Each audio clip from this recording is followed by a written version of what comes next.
All right, well, let's go ahead and get started.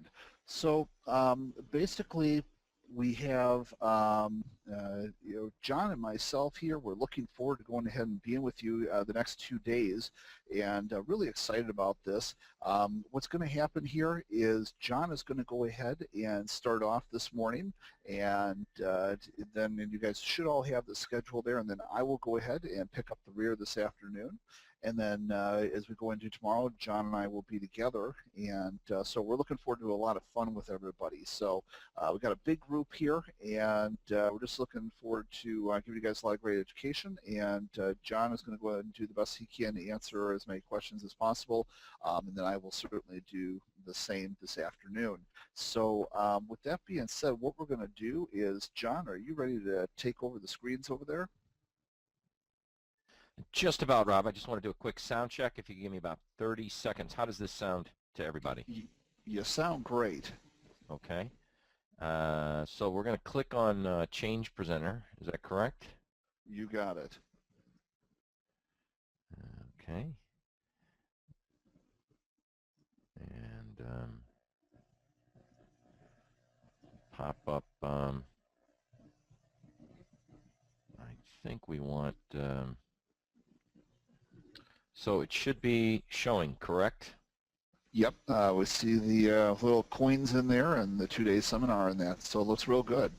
Okay, very good.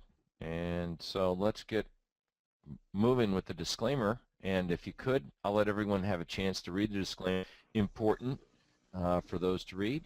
Rob, I'll just going to put this on mute for 2 seconds, and I'll begin. So I don't know if you want to review the importance of disclaimers for everyone. Give me about 18 seconds. I'll be right here. Sure, gang. And then, like I said, what will happen is I'm going to go ahead and head over to do the live trading room, and John will be with you this morning. So looking forward to that.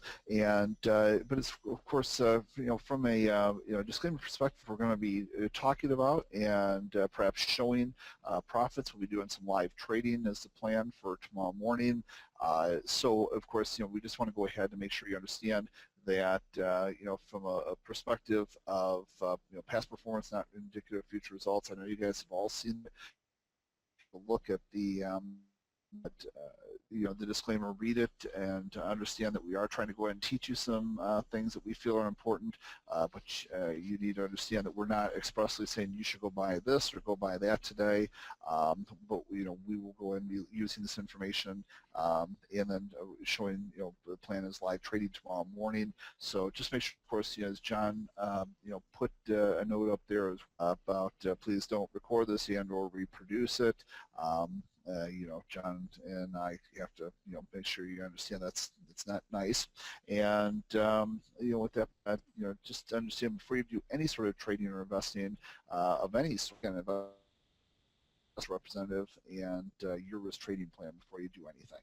Okay, and John, with that, I'm going to turn it over to you and, head over to the other room for now. Very nice. Rob, thank you very much. The importance is that everyone know that you are getting a access to the recording here. So for those that are in attendance today, and again, what we're going to do is if you have questions, the important aspect is that we get your questions answered. I know there's a mixed audience today, and we have all types of background, from extremely experienced traders to Rob's clientele that are not familiar with my work. So today, in the time that you and I will spend together, I'm going to give you some of my best day trading setups. I'm going to talk about the mechanics. In fact, let's just give you the schedule. As you can see, from 9 a.m. to 9:15, it's myself, Rob, and I will have introduced ourselves. I think everyone knows who Rob is. Rob, are you still there, by the way? He was too anxious to get into the market, so it's all good. Basically, Rob and I, for those who, we had a lot of questions from our community of traders, how I got together. Many of you may already know this from our webinar that we conducted a couple weeks ago, we kind of were introduced via Paris and the Technical Analysis Expo in Paris, where Rob won last year the international. They began a trading championship concept a few years ago, and Rob had won the trading championship. Back in 2008, when I was over there, I won the gold medal trophy for advances in technical analysis. So both of us are very, at least in Europe, we've traveled extensively. Many of you may already know that we have indicators are available on Thinkorswim and created indicators. I've been trading for over 33 years. I was trained, I worked next to George Lane. Many of you probably have already used the stochastics indicator. George is the one who is credited for creating and popularizing it. So I did learn from George, and I'll tell you what, that was, for those 2 years, was an incredible experience, because there came through his the famous and advanced traders. You know, it was just it was kind of like the wizards of technicians and traders. And being in Chicago, down at the his office was in the insurance exchange right across the street from the Chicago Board of Trade, and so it was just an incredible time to be in the market and have exposure to true technical analysis. And that is what I'm going to present to you today. My 30 years of combined experiences, my observation, how I came about creating indicators, and how I use them to this day for trading. So with that said, we will be giving a presentation this morning. We'll take a break at approximately, and all this is in Eastern Standard Time, so we might begin a little bit early. We'll probably begin, I think we did send this out that I start presenting at 9:15. So to be fair to everybody, Rob, I don't bunch, but if anyone has the inkling for getting set before the market opens here in the next 7 minutes or so, then do so, and we will begin promptly with my presentation at 9:15. At 9:45, I think that's a little bit of a typo, but I guess we'll have a 5-minute break, because some of you may have had too much coffee already this morning, so we'll have a little 5-minute break, and we continue into 12 noon, where it is lunchtime in the markets anyway, and we will have lunch. So that is the schedule, and then after lunch, Rob comes back, we take a break, same thing, a 5-minute break in the end, and then Rob will continue with his presentation till 4 p.m. Then tomorrow, this is today's schedule, then tomorrow both Rob and I will be here together to try to demonstrate how we come up with these trades and use what we're teaching you in reality. So I think we've got a really good class. Just to give you an outline of what I'm covering today, I'm covering my day trading time structures, market signal relationships and continuity factor, which is very easy. I think it's something that many of you already probably use.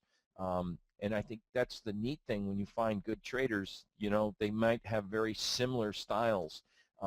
Filtering mechanics for Person's pivots. We had a lot of people ask, hey, what is this filtering mechanics about? And, you know, what is Person's pivots about?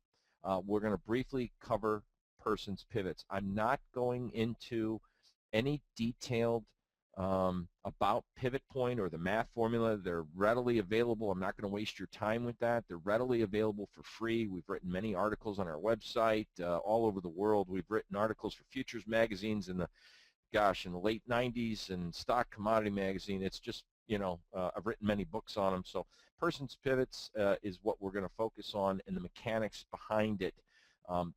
Then proprietary setup with the high close, low close doji, as well as the failed doji top or failed doji bottom pattern. It's a breakout method, and we're going to cover that, and the specific rules for trading. your entry, your stops, and how you manage the trade. Then I'm going to go through some of my specific chart patterns that I look for, as well as chart and market environment and conditions, and I think that's very important, conditions. So it's not just the typical chart patterns many of you may have already known about. Not going to get into deeper specific chart patterns that I feel are very viable in this day and age for trading. And then, of course, last but not least, what the heck is the LCC stop method? And it stands for last conditional change. So the LCC, Jonathan is teaching for years. It's a method, one of the new techniques that I bring to the table here. So sit back.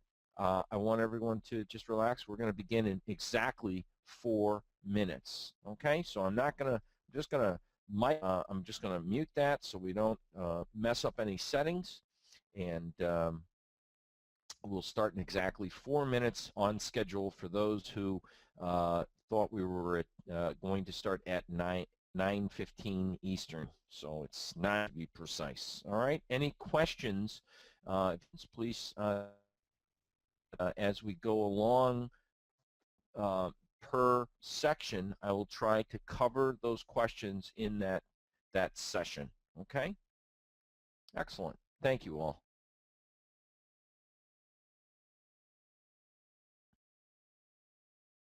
I don't want to be too precise, but it looks like we're going to begin in approximately from the countdown here right now. All right. This is probably, folks, the most, I'd say, famous statement that I used to give at almost every single one of the seminars that I used to give in the past. And when I say the past, I mean like 2001, 2, 3. Many of you may not know, but I've been in every aspect of this business. I started as a runner. I've been a broker. I've been an individual trader. I've owned a brokerage firm. I managed a brokerage firm. I've been in every aspect of the business. So I do know risk management. I do know how to handle margin calls, crashes, everything from 87 when I was trading in 84, 85, 86, and 87. I was an independent trader. I actually, in mid-86, some of you may know, I had a very illustrious past. I started off trading, when I left George, I started trading on my own, and I gravitated towards bonds and bond options. It was the first option that was bond futures, the 30-year bond futures. I'll tell you what, the early 80s was just easy money. It really was. Interest rates were going down, bond prices were going up, that inverted relationship, and if you understood anything about options, you could just really leverage in directional moves. And so it was quite an exciting time to be in the options market. There were many firms out there. First Option was one of the bigger firms at the time. A lot of people trained brokers to trade for them. So, I mean, it was just an incredible time. And in 19, it was interesting because I was actually bearish bonds before the crash. I was in puts, and on that Monday, everything, and I mean, when the market opened up crashing, when the stock market crashed, bonds initially opened lower. And people kind of forget this because when a market crash occurs, I mean, the first reaction everyone does is sell everything to raise capital. So when the market goes down and hedge funds have problems, or CTAs, commodity trading advisors, have problems, guess what? You sell soybeans, you sell silver, you sell everything. And then all of a sudden, when the stock market continues to melt down, wait a minute, I better take a flight to safety. Sudden, back up. So I actually figured, hey, great, look at this. I walked in, I have no clue. Folks, I mean, I don't admit this in public often, but I had no clue that Monday morning that we were in a major crash because I was trading bonds, and, I was happy-go-lucky. I was more concerned about my own money, my own position, had no inkling of what was going on, and so I covered my position, and I was happy and just excited. I made some money, and all of a sudden it's like at the end of the day, I realized the bonds just exploded to the upside. They exploded on Tuesday, but the world mayhem and the S&Ps, it was just crazy. It was a crazy time. So I think I came out of that unscathed, but it was quite an exciting time. And one of the first books I was ever told to read, the first book was Reminiscence of a Stock Operator. The second book I ever read, an idea. The second, McGee. I think another book I had was Who Wins, Who Loses, and Why by Tools, Harlow, and Stone. That name rings a bell. And then another book was very, at the time, not real pop, kind of intriguing, because I really liked charting, because that's what Georgia taught me. And the next book was by Arthur. I don't know if it was of a professional commodity chart analyst, and he had this concept of the rule of 7, and he was into price projection, and that to me was really key, because the whole concept of trading is take market. I mean, if you think we're not investors, I'm a trader, and as a trader we're here to harvest money like a farmer, and your crop is cash, and it's real simple. Jesse Livermore, this quote that you've been sitting in front of you, there is nothing new on Wall Street or in the stock speculation. And that you could say Forex and futures, what has happened in the past will happen again and again and again. This is because human nature does not change. It is human emotion that always gets in the way of human intelligence. Of this I am sure. So with that statement, does it change as the landscape altered? Computer algorithmic trading, high frequency trading is based on certain criteria. If market goes above this high over X period of time, like for example, if you have an 8 period in 8 periods, if the market makes continued highs and makes closing greater than past highs, then exit trade. Or if volume, there's just certain algorithms that get people into a trade as well as get people out of a trade. Besides that algorithm with volume and with those fish orders that you hear about, they're still controlled by, think about it, you still have behind the scenes people that need to fund those high frequency traders, and margin desks and risk management systems behind there. And so therefore human emotion is still prevalent, because when the tide changes, everyone's starting to get bullish on the stock market up in here, which I think we're in we'll talk about that more tomorrow. But the moral of the story, I think this was such a powerful statement, and it is so true, because the charts and the patterns that we use to this day are based on human emotion, on how people perceive the value of the markets. Now, you are familiar with my indicators, which are, and I'm not sure how many people do we have. How many people do we have with think? Okay. Oh my gosh. All right. I should have asked how many people are not with Thinkorswim. I should have said Francisco, Wayne, Gary, Bruce, Mike, Edward. Oh my Lord, the list just goes on and on. Jeff, Michael, a lot of mics here. TP. All right. Well, if you notice that there are the John Person indicators, the PPS indicators, and that's okay if you are familiar with the indicators. It's a momentum indicator, but you're also probably familiar with the person's pivots. But what I do in my trading, I use my PPS momentum indicator and moving averages for not only signals, but for entries. The PPS momentum indicator is not based on a moving average system per se. Moving averages are overlaid because I look for the moving averages overlaid on price to help define the trend, and also to help me define regression to the mean techniques, which would be what we call the snapback approach for order entry. I use my pivot point, support, and resistance numbers.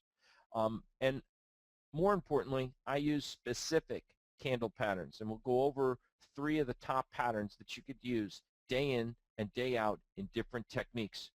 More importantly, when I am day trading, I do use the 5 and the 15-minute time frame. I do cheat once in a while, and I'll knock it down to a 1 minute under certain circumstances, or a 3 minute. But for the majority of time, I use the 5 and 15 time periods.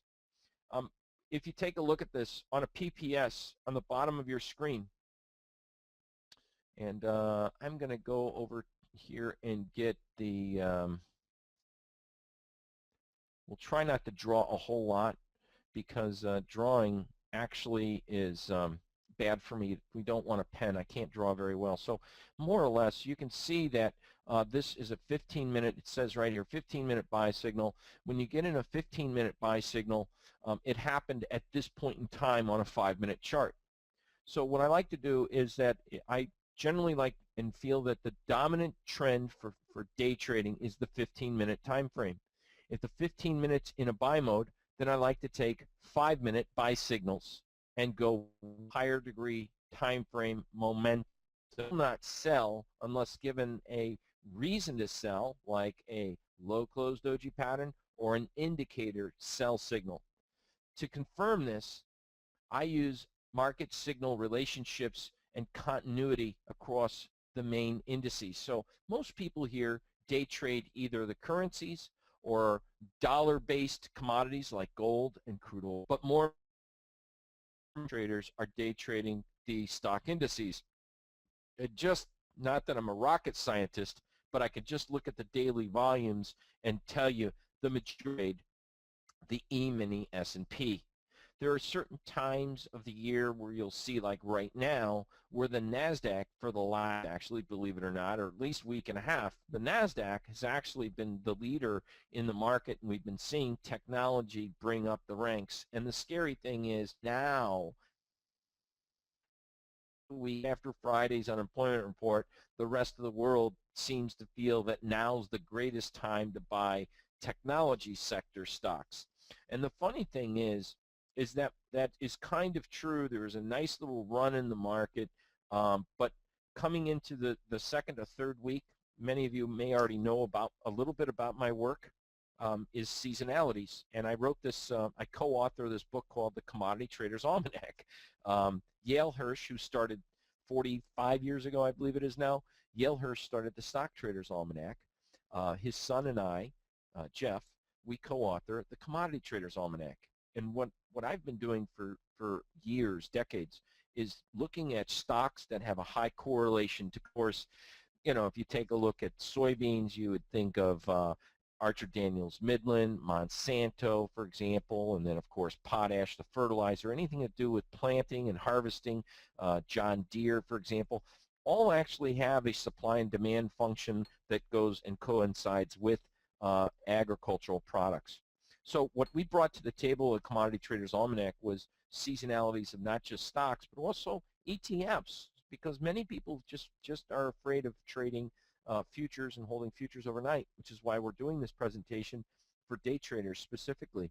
But in the meantime, the reason I bring this up is that there are certain times of the year, folks, that you see strength in technology. There's certain times of the year that you'll see strength in the small caps, like such as at the end of the year going into the first quarter. What we typically see is what's called the January effect. I'm sure everyone's heard of that, right? The January effect is where we see small cap stocks outperform the blue chip stocks. So spread traders will be looking at taking trading opportunities in the Russell and selling the S&Ps. In the old days, back in, and I say the old days, and I'm not sure how many veterans we have here, we used to do the Kansas City Value Line and the S&P 500, and that was a big boy trade, because that's when the S&P 500 was 500 times the index. All your orders internet. And if you could imagine, I have a 10 lot at the market. We'll call you back with your fill.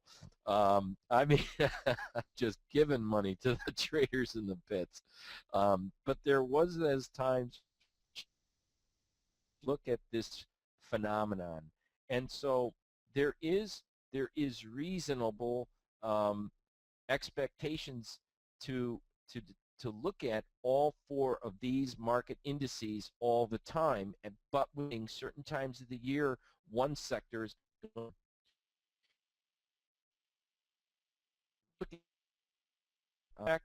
and for you stock traders out there, the XCI is the ticker symbol in the computer tech, high tech is the MSH, and of course internet is the IIX. Okay, those are the ticker symbols for those sectors.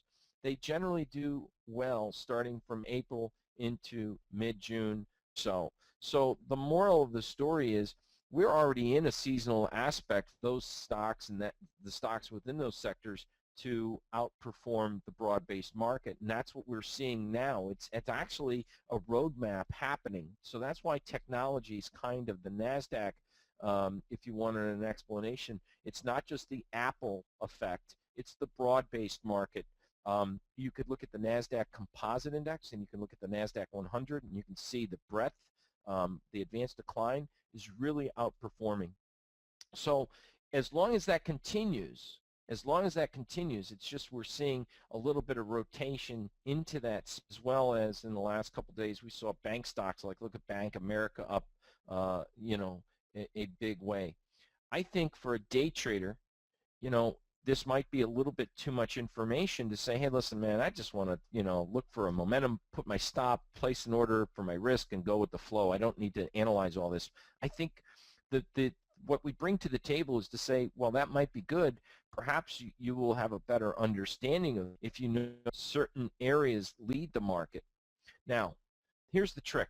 We're coming into, and that's the opening bell, as you can probably hear, and we have an open print of the market. If you're trading on this date at 16 and a quarter for the opening outcry session.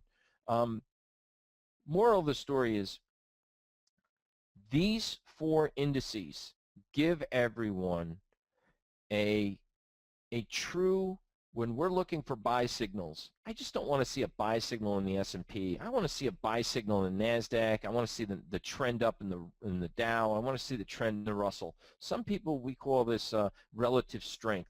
What the S&Ps is the broad-based index. It is the benchmark, right? The NASDAQ represents technology. The Dow represents the bluest of blue chips. All the stocks in the Dow are dividend-yielding stocks. And then the Russell represents the small cap, all right?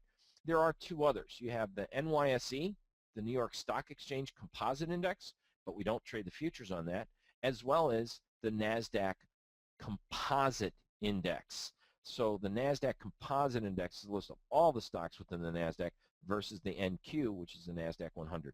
But if I see, like explaining on the previous slide, if I get a 15-minute buy signal in the S&Ps, and then a 15-minute buy signal at the same time on the NASDAQ, and a 15-minute buy signal on the Dow, I'll tell you what, that tells me that this is a broad-based buying market. It is not just local inspired or an algorithmic tick that traded through the moving average or just through a higher high. It tells me that there's broad-based buying going into the marketplace. So that's why I look at the continuity of looking at the 3 of the 4 or 4 of the top traded indices that we have to look for. And if you notice, this is yesterday's chart, as it says here, 5-6. We got a nice little pop to the upside. You got a little decline finally to the downside on a 15-minute basis, which occurred almost at the same time across all the markets. The funny thing about May 6th is we had probably in the first 4 hours on the after hours session last night, probably than we did for most of the day in trading.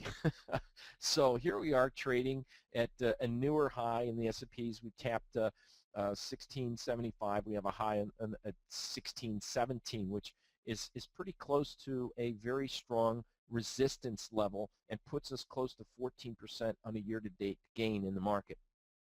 So what does that have to do with day trading? It does have a lot to do with it. One other market that we have to look at here is this bond market. And what's funny is that as stocks have been going up, bonds have not really been falling apart, making new yearly lows as the stock market's been making new yearly highs. that's kind of a red flag to be cautious with. But one of the things that I like to use as a day trader, this continuity, is if stocks do go up, typically bonds do go down. It's not guaranteed every single, but for the majority of time, this tells me that money's coming out of bonds and into stocks. And so from a day trading perspective, this is a great little indicator to look at the action.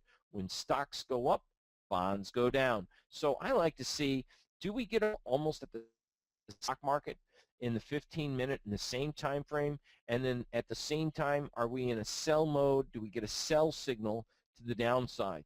And so using that 15-minute, that's what I'm referring to, that continuity, and this is exactly how I have my screens set up. The bottom charts are always, for my day trading, 15-minute basis, and the top is always the 5-minute charts. So that's how I use the market. When I'm looking at foreign currencies, it's the same way. The bottom section, we have the pound, the euro, the dollar, yen. Well, then we have the euro yen, but you know that's for more advanced forex traders and looking for more of a trend when we had that big. Now that's not really as such a great market to be in right now because of the zero interest rate policies across both central banks. But in the meantime, we also use the same concept. I mean, it's getting stronger. It's going to get us stronger across the board. We should see strength. That means in the euro, and therefore the same can occur with the yen. So if I get signals at the same time lining up, and that's what these crosshairs are, it tells me that, man, we're in a sell mode. This gives me better, higher degree of confidence that I should be on the short side of the market, especially when we get of buy signals across the same time frame, which in this case would be a 15-minute basis, across the markets at or about the same time. Now, do we have questions there? I think a lot of people do use that time frame.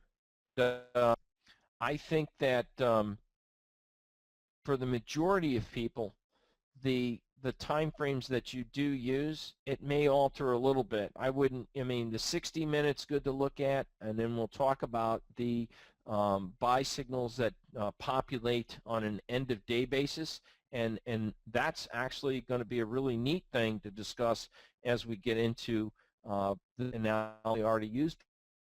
For those that are not familiar, they're used to project ranges. People used them in the old days to look at support and resistance during the day. There are many different ways to use them. I've heard of people say if it breaks the first support target, then get short because it's going to go down to the next support. Always fade the first test, go with it the second test. In other words, if the market comes down to support, it breaks support, never sell the first broken support. The market goes up, and when it breaks a second time, then you go with it, and then you sell the momentum to the downside. I always found that to get me into a lot of trouble. So my rules of thumb are, if it's a bullish day and you look for buy signals unless proven wrong. All right? I don't catch falling knives, and I'll show you how in just a minute. What I do look for is the market, and pivot points were always an idea, a level, an area. They weren't absolute. Many times, I will be honest with you, you do find the market trades at the exact low or the exact high of the exact pivot, resistance, and support target numbers. But for the majority of times, it's an area and a level. It's not absolute. So you need something more, and that's why I have not just the pivot target levels, but I also have another layer. I have either I'm looking for a change via candle patterns. Also, used bar charts before candles were popularized. The concept was to look for a shift in momentum. Momentum is defined by price. Most people don't look at momentum and price. It's kind of, they kind of look at momentum means how fast the market moves. Well, the market is price, so is the pace of price change, and what's the rate of change, ROC, and the magnitude of the change of price. So what is price? Is price the high, the low? The price is based on a closing basis. If we see greater closes, move in the momentum of the market. If it happens over a short period of time, it is a very strong, fast changed paced market. So pivot points, what's really neat about that math formula is that it actually measures the value of the market, take duration, the high, the low, and the close. So where is the close in relationship to the range?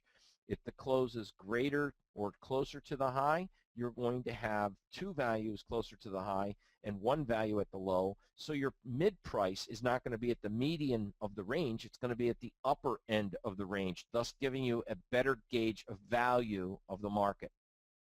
What I discovered about 26 years ago was every time that I looked at these pivots and I noticed that the market was trending higher, guess what? I didn't need this S2. And then later people came out with R3 and S3, and now they got R5 probably for high volatile days. But that's why I used higher degree time frames, not just looking at these pivot lines on a daily basis. I looked at weekly time frames. Most importantly, I looked at monthly time frames. And many of you already know that I had a book that came out in December, which revealed for the first time that over 30 years of using pivots, 26 years, I had been using quarterly pivot analysis. On Thinkorswim, we programmed, because it was an options platform, Tom Sosnoff had well, this worked because you have monthly, but a lot of the indexes and a lot of these high-priced stocks like Apple and Priceline, Google, and Amazon, they all seem to pin at expiration. So so the month of April, the month of May, the month of June is a calendar month pivot. We broke it down, and I was the first in the world to come up with using an option expiration calendar. So then a lot of these stocks would come in, and a lot of these stock indexes would come in to their monthly calendar based on the option expiration, which is the third Friday of every month. Okay? So there are certain levels that you look for under certain conditions. All right? The neat thing about pivots, the way I created them, is a leading price indicator for traders. The pivot point number, as I just described, is based off the high, the low, the close. It's added up and divided by 3. So you take the pivot equals the high, low, close divided by 3. Now, let me introduce to you a concept using the pivot point as a moving average. Captures the relationship of the close to a low or a high, as I just talked about. It gives you a reference point, thereby giving a better gauge of value in the market. So what I created, this pivot point sentiment indicator, the PPS, what I created was based on a value of the moving average of a pivot point, not the close. That was the key for helping me to define if the market was bullish or bearish. And then if the market was bullish or bearish, it gave me a defined target of where the market, if it was bullish, then tell me what the next buying opportunity would be. I'm sure if I polled the audience right now, everyone would say absolutely they know this answer, or they know, they feel the same way. Times there is. If bullish, buy pullbacks. If bullish, buy a break. Right? Everyone's heard that. It's so common, you know, it probably drives you crazy. The market's bullish, but people keep selling rallies, right? Well, if bullish, buy breaks. The problem is no one ever really tells you what the break is. Buy the dips and sell the rips, Denny Collins says. Absolutely. But can you tell me what the low is going to be for the next session? In a bullish trend, market conditions, most people would say, yes, this is an uptrend, because why? It simply has higher highs and higher lows. And that kind of makes sense. But if you look in this chart and you look at every single bar, you typically see, and this is kind of a loaded situation, but more indicative of a strong bull market. You have several things that this bar chart is showing you between those two trending channel green lines. Several things are happening within that trend. It's not just a higher high, and it's not just higher lows. And so here is a more defined, the John Person bullish market condition definition. Number one, you have higher highs. Number two, you have higher lows. We get that. But to really make sure that we have a strong bullish market condition, you're going to, that's why C greater than O, close greater than open. Next, 4, the closes are greater than past closes. Number 5, the close is greater than past highs. And that is probably the most important, because doesn't that supersede number 4? I mean, if a market today closed above, and let's go back and look at this. If the market here closed above that high, obviously it's closed above prior day's close. But what if this close did not close above the prior day's high, but closed above several days ago's highs? See, that's one thing the human mind can't understand, is there's too many combinations between the open, the high, the low, and the close. That's why we look for bullish market conditions to say, how bullish is this market? Is the market closing? Is it showing signs of being tired? Are we seeing signs of the bullish market conditions fading? The greatest, I think, comment will ask the question is, gee, when does the bull market cease to exist? And the bull markets, a bull trend ceases to exist when these 6 bullet points cease to exist, when they change to make a higher low, a lower low. You start to see closes in the open. Closes are not greater than past closes, but most importantly, number 6, the close is closer to the CBI. That stands for current bar high. So typically, if a market is bullish, it's going to close closer to the high. It's going to have these 6 bullet points that define a market's bullish condition. So how did we filter out support and resistance levels? Well, if you have your typical 5-point pivot point system where you have your R1, S1, S2, in this chart, this is, if you take the high, the low, and the close of that bar chart, and you threw it in a computer or calculated the pivot points by hand, this would be the true representation of what the next time frame's projected support and resistance would be. So if you take a look at this real quick, logically say to yourself, gee, if the market's bullish, we should see a higher high. R1 is not a higher high. R2 is. We should see a higher low. S2 is not a higher low, but S1 is. So when questioned with, gee, John, if the market's bullish, I should be buying the dip. What's the dip? And the dip is typically down to the pivot point to S1. In a bullish market environment, I look for the market to trade a little bit lower, get near support, give me a buy signal, a buy setup, and then go with that trend direction. So if the market's truly bullish, we typically see the market come back to pivot point to S1. All right? Now, that to my observation back in the 80s. And it was like, why, if we're bullish, do I constantly need these numbers? So I felt, and this is the exact mechanics of Person's pivots. All right? Now, it is 8:47. And we're going to define and explain this slide, and then we're going to take our little 5-minute potty break. The market is just traded at 1618.5 for those who are curious. Personally,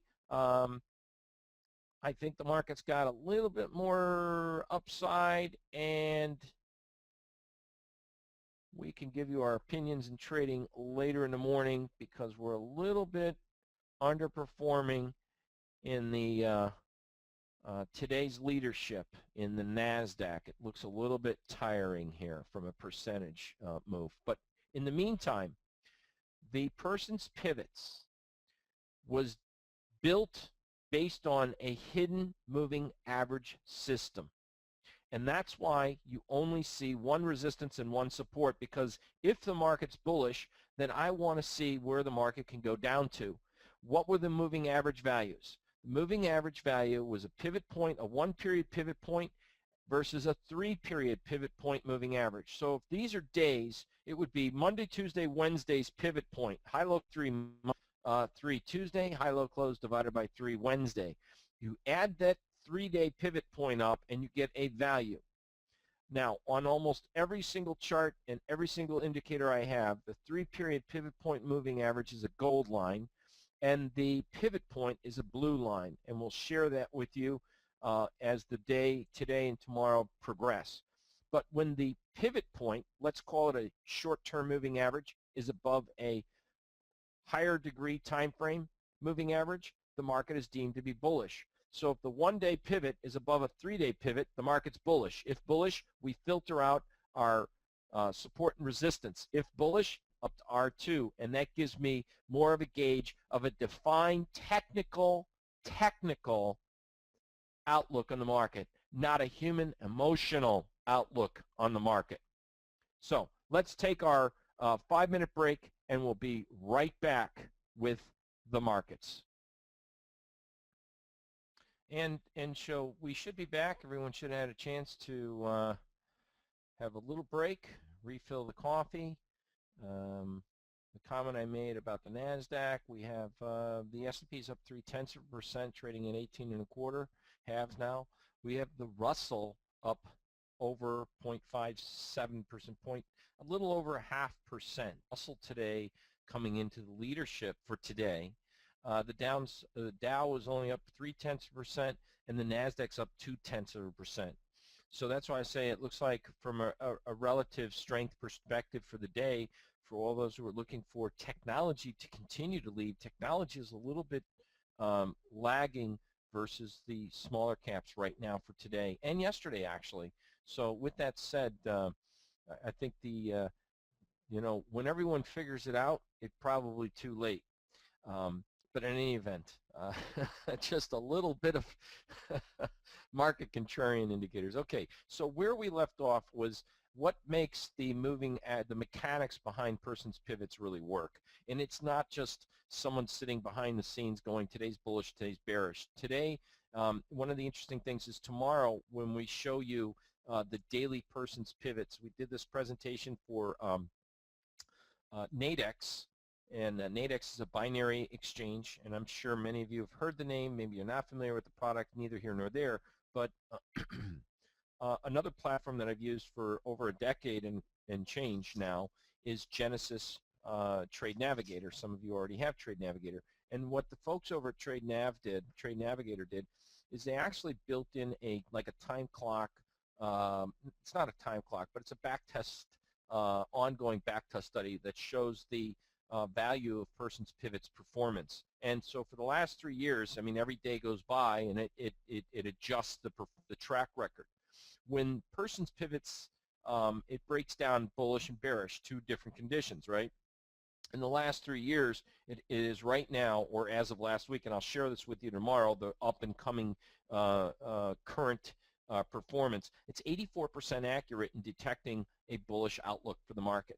It's something like 78% or 74%, excuse me, projecting a bearish outlook. So I think the reasonable explanation is that in the last 3 years, the market's been in more of a bull market than a bear market, or it's been going up more than it's been going down. The length of time in the uptrend has been a lot greater than the length of time in a downtrend. But it's impressive to note that the predictive powers of using the pivot point moving average concept is incredibly strong. Now, 84% is pretty good, and I like those numbers, and you should too. The problem is that we don't know if the market comes down to the exact pivot point. All it states is that the power of predicting bull and bear days, up days, down days, based on current market conditions. It does not tell us at what time the low is going to happen and what time the high is going to happen, and it doesn't say that the market is going to stop at resistance. So those are things that we needed additional information to trade with. But the fact is that when we first started, they said everyone's heard of the term, and in fact one of our students today said, Denny says, buy the dips and sell the rips. When bullish, buy pullbacks. Sometimes you don't get a pullback, you just get blast-offs. So we need as traders to identify certain strategies and certain patterns and certain signals that we can take without with a certain amount of risk, okay? And so I think that's the key element behind Person's pivots. It gives us a defined market condition, and under that defined condition, it gives us objectionably a support target in which to look for pullbacks. So if someone says, and yet I want to buy a pullback, guess what? It's down to the pivot point to the S1. So that's kind of a neat function. Now, bearish market conditions is the exact opposite. Most people would say, yeah, it's a bearish trend. The market's going lower. It's going lower because why? It's going lower because of the close, or is it going lower because of we see lower highs and lower lows? It's a combination of everything. And so what you see, my more defined bearish market conditions is just the opposite of bullish. It's real simple. You have lower highs, lower lows. The close is less than the open. The close are lower than past closes. And the close is lower than prior lows. And more importantly, the real bearish market condition is the close is going to be closer to the current bar's lows. So it's not going to form a long shadow, as we say in Candlestick, like a hammer. We're going to close closer to the low of the current bar. That defines a strong bearish market condition. So when does the bear trend cease to exist? When these 6 bullet points change. So if the market is making lower highs and lower lows and the close is less than the open, the first thing we want to see is a higher high and a higher low, and then you would see a close greater than the open, or a green candle. So in a downtrend, if it's all red candles, what's a change of trend? When the bearish conditions cease to exist, define bearish conditions. That's what these 6 bullet points are there to do. This is a little bit more constructive than just saying, oh, well, you know, the market's bearish because we see lower highs and lower lows. But it's really what makes up conditions that bear market, and then if those conditions change, what defines the bear trend to cease to exist. So these are the things that I think that most people look at, even though it's there in front of us every single day. Now, how did we come about filtering the pivot point support and resistance? It's real simple. If the market's really bearish, then S1 is not a lower low. Is not R1 is a lower high, and S2 is a lower. So what we did is we said, if the market is bearish, then filter this stuff out. Well, what defined bearishness? Real simple. If the pivot point falls below the 3-period pivot point moving average, then the market was defined as bearish. And what we really look for is that crossover change within this. We look for that. We see the 1-day period pivot point close below a 3-day period pivot point, then we look for a change in trend. And it's probably because it's not just based on the close, it's based on the value between the ranges and the close. That's the power behind the pivot point as a moving average, not just the close. And so for us, and how I defined this to me was a real turning point in my trading career, because it, without a doubt, I mean, there was no hesitation. When the market turned and we started to see changes, subtle changes in the market, it was something hidden behind the scenes. That's when we saw these big reversal of fortunes. When the bullish conditions cease to exist, that's when you see rollovers. So we get that 1 period under the 3 period, the system, Person's pivots, automatically filters for people the targeted resistance and support. So can you imagine if all of a sudden the market's going up and then one day you have a reversal and it's subtle, no big deal. People think, hey, I'm going to buy the dip. But wait, point says, and the pivot point moving average system says, wait, this not just made a reversal, but it just changed trend direction. This is not the time to be buying dips. This might be the time to be selling the rallies. It's an early warning detection, and that's the power behind Person's pivots. Again, it's not 100%, but it's darn good. And so therefore, if we were bearish, the market projects R1 and it can going to be bearish, then it shouldn't get above the R1 number. So it's best to trade by the rules, and I'm sure a lot of you are here today because I don't think we have a lot of first-time traders. And the funny thing is, you should have new traders here. But if you're an experienced trader and you've been around a while and you've gone through the hard knock school of education, I'm glad you're here today, because you will find that if you can demonstrate the discipline to wait for the setup, and this is a game that I teach people. We've been doing this for years. We have a little university that we've been teaching people, and I got news for you. This is the favorite phrase. We get paid to wait in this business. You get paid to wait for the right setup by following rules. You cannot put a trade on until the rules state to sell. You cannot put a trade rules state to buy. If you're a rule-based trader, then you need to be disciplined, and that can be the hardest struggle for most traders, is to wait for the signals. I know it's human nature, because every human being, as Jesse Livermore at the very first slide, human emotion interferes with human intellect. The emotion of the anxiety to want to put a trade on, to say, I'm going to get short because it can't go any higher. I'm going to do this because there's just no chance that I could lose. When you start to trade like that, I mean, how many times has people gotten in a bad trade because they're bored of the market and they go, well, I'm just going to put this little day trade on here, right? And it, all trade turns into a, oh, I'm taking a little bit of heat, no big deal, I'll just hold it overnight. Oh, nothing's really happening. And then you hold it overnight, then you use it a little, just double up. I'll just average in, and I'll get out on the first break. Break. And all of a sudden, you're financing a whirlwind of a loss. And I mean, it happens. And I'm not to say that it's never happened to me, because I've been there. And and the experience is that if we can find ourselves to be disciplined and trade by the rules, that's how you're going to get that confidence. It's derived on a plan and executing on that set of rules and your criteria, regardless of the outcome. And what that statement means, folks, the trade's a loser, it's a loser, but you follow the rules. If you have a methodology that is proven, that statistically can be back-tested, if you have results behind it, it'll show, just like I said, with a bullish trade setup on Person's pivots, projecting for the last 3 years on a daily basis, a bullish bias, 84%. That means 16% days. It's 16% does not work. 16% out of 100%. That's 84%. 84% is not 100%. It's not 100% guaranteed, right? You're going to have the days that you can't get into the trade. You're going to have days that the trade didn't do a whole lot. But if you trade by the rules, on average, you're going to succeed. And that's what we try to teach people, okay?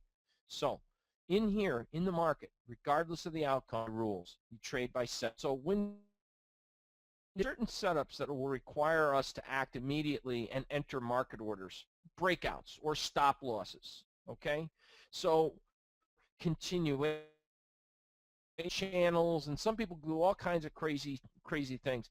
I find that it's the momentum. I've been more of a momentum trader. And then also I look at a reversion to the mean type of trade.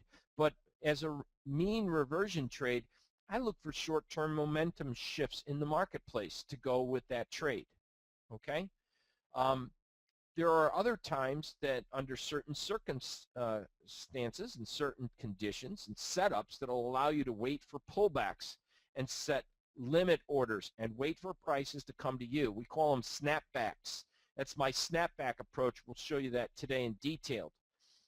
Both situations can be done by scaling into the position. You got 3 ways to really get into a trade: a market order, a limit order, and a stop order. I can stop myself into the trade if the market starts to break out in the desired direction. I can enter a market order to go immediately with the market as it triggers a buy signal, or I can place a limit order and be a market maker and let the market the last. Setting a limit order and waiting for the market to come to me, it has, in this environment with S&Ps, many times you'll note that the market comes back. Let's say you're going to look to be a buyer at a quarter, and the market pulls back half quarter, and it trades for 100 when there's 12 bid. You know where your order is? You're like 99 out of 1200 in the back of the dome, and all of a sudden you see quarters, halves, three quarters, and the market's off. You don't get filled. Many of us have experienced this. So there's three methodologies. Got to have a way that I can get into the trade, because everything that we do, if we don't get into a trade, it's going to be frustrating. And then what happens with frustration, it leads to mistakes, because then you go, I've got to get in this market, I'm missing it, and then you chase, generally doesn't end up pretty. But I think the amount of trades and setups that we're to you today, I think will help alleviate where and some of my best setups and what they're based. Many of you already and the characteristics of candlesticks, and so we can just define the benefits of candlestick characteristics, because it's going to be important in the next few slides and this session, a section on our setups and our favorite patterns. Okay, our favorite patterns that we look at define or are based off of the definition of this slide. The relationship between the open and close, a real body. A real body's color, whether it's red or green, defines whether the greater than the open. We also look at the shadows in correlation to candle bodies, right? Shadows and the size of shadows help define two very important. And of course, the range and length of a candle. That's everything that the characteristics of candlesticks, these are what helps us to define the rate of change of a market and the momentum of the market. The rate of change go up is greater by 2 times the average range to the close and the open relationship. Are we seeing breakout moves? Candlesticks can help us to define that. So candles give us an immediate identification of the market's current environment and the market participants' acceptance or rejections in a very clear visual manner. We can find out that the market go up in how many time frames did the market go up. A few minutes ago I said, gee, the NASDAQ is not the leader today. In fact, right now, if you notice, the NASDAQ is actually negative on the day. It has just reversed. We have this bearish engulfing pattern that's forming or will form at the conclusion of this bar, all right? And so I'm looking at the markets here live, as well as looking at, trying to put things in perspective for you, because it's kind of important that if it's valid to teach you, it should be applicable in the marketplace. This is a very interesting slide, and the reason this is interesting because this has everything to do with candlesticks. I was one of the first people in the world, and I mean world, to actually run, even Bukowski, because there are many people are familiar with Tom Bukowski's encyclopedia of chart patterns. But Tom actually followed my lead and did a backtest study on the relevancy of patterns. What he found was that most candlestick formations don't make you money. And of course, I'm here to tell you that I to a degree, I agree. Because very rarely do I see advancing 3 white soldiers. Very rarely do I see the majority of these trading patterns form. In fact, 2 of 3 of my very, I'd say, top priority patterns, which I'm sharing with you today, are based off one candle formation, the doji. And the doji is simply a candle that has the close within 8% of the overall range of the market at or near the open. So let me define that a little bit better. A doji for me, for computer terms, I define a doji if the open-close relationship is within 0.8%. Okay? So 10% or 0.8% here. Let's say, for example, we have the S&Ps in a 10-point range, right? Range is what? 40 ticks. So what's less than 10% of the market? 0.8%, correct? So 10% of the market, 10% would be what? 4 ticks, 1 point, 1 full S&P point. So if the market closed at 84 and it opened at 83, that's 1 full point, greater than 0.8%. But what if the market closed at 83.5, opened at 83? So it opened at 83, it closed at 83.75. That's 3/4 of a point. 3/4 of a point is less than 8. Guess what? Well, here's why that's important, because in looking at this back test, and one of the things that I put together, I was the first in the world to do this, I combined candles with pivot points. No one else had done this. Nobody else had figured this out. But I've been using pivot points for 30 years. I've been using candlesticks at the time for approximately 12 or 14 years. And I kept seeing this situation where dojis on a 15-minute basis kept forming near the high and kept forming near the low of the day. It was amazing. And it was the hammer. Well, I'm here to tell you, this is the results of a backtest study that was done that went on a 15-minute basis. It was printed and produced in my second book, which was published, I think, in 2005. And what it revealed was that 30% of the 30-year back test as well, 3-year back test on a 15 minutes, so it was a lot of data. 30% of the time, the low of the day was formed by a doji. 40% of the time, the actual low in the S&Ps was formed by a hammer, the E-mini S&Ps. So combined, if you only know what a doji is and a hammer, and it comes near pivot support, perhaps you have exposure or a double whammy of that could be the low for the day. Now, what if it's a bullish day and the market pulls back to pivots, and now all I have to do is wait for a trigger and go long for the market. I've stacked the odds in my favor. So it's not just luck anymore. Now I have signed it. Combined, those two patterns, just two, resulted in 70% of the low of the day formed by those patterns. Now, let's take a look at the high of the day. The high of the day, 36%, was formed by dojis, 40%. So more times than not, we see spike lows, either in the form of a hammer for a bottom, star for a top forming. Now, if you add 36 and 40, you'll find it's 76%, but notice where it says 77 there? That's because it's actually 0.4 and 40.3, and so if the computer rounds those numbers down, so that's why we got 36 and 40%, and it rounded up, so we have 77%. But the number of frequencies, it shows that the doji actually forms more times at highs than it does at lows. So I can trust low close dojis, and then that's the next thing we're going to talk about when we've had a market acceleration to the upside. Now the market has just come from a high today, and many of you might be giving up a trading opportunity here. We 1619.5. And we've just formed a bearish engulfing pattern. Any movements or snapbacks would probably be considered a short at around 16.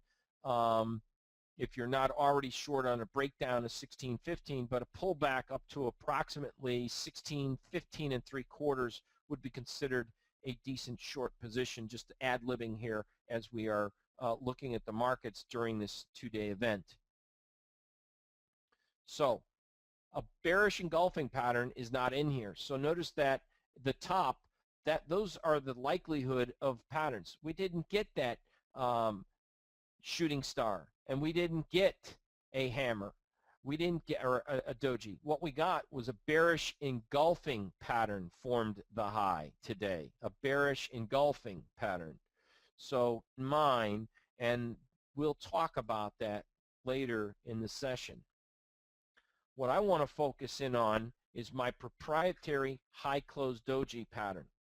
And there are specific rules. So if we're in a bullish market environment and the market pulls back, the things that I noticed was that we never did form the fabled morning doji star, the most pattern. It's rare to see. That I noticed was that based on my training back in the day with George Lane, is that the close is the most important element, and if the market closes above past or prior highs, the psychology of the market closing above the high of a doji, that to me seemed even more important, because as I teach people, dojis are very important candles. They take and require a lot of energy to form, actually more energy than most people realize, and here's why. After a strong downtrend in the market's been forming lower highs, lower lows. The close is less than the open. The close is below past or prior lows. The market is closing closer to the current bar's low, and the market's closed below past closes. So you have that huge consideration. It's just momentum and building. It's just falling, right? And all of a sudden you get a doji. Why does that doji create a lot of energy to form? Because here's why. Sellers start the day off on the open by selling. Buyers start the day off saying the market can't go any lower. What brings into equilibrium, the market closes at the open, left. It's not a second form of action. They went short to begin with. That's one action. They cover their short by buying actions. The buyers who decided to buy took one form of action. They did. The market's going up, and they get out. Thus, the market closes and creates that equilibrium of the open-close relationship. It took two separate groups, or versus everyone selling and nobody buying, and the market goes straight down. That just requires selling. That's it. It didn't require someone to take another action by covering their shorts. So with that said, actually a very powerful pattern requiring a lot of energy. Now, here, when I see after a long downtrend a doji just means a pause. It does not mean that you get long. Momentum and the close greater than the high, that's when I went long the market. And by the way, the market only pulled back to 16 in the S&Ps. The pullback was only to, I believe it was 1615 exactly, and we're trading at 1612 already. So this is the biggest reversal we've seen in days. I'm not saying that the top's in, but what I am saying is that now all of a sudden the NASDAQ is now down 0.3%. The S&Ps are down 0.1%. The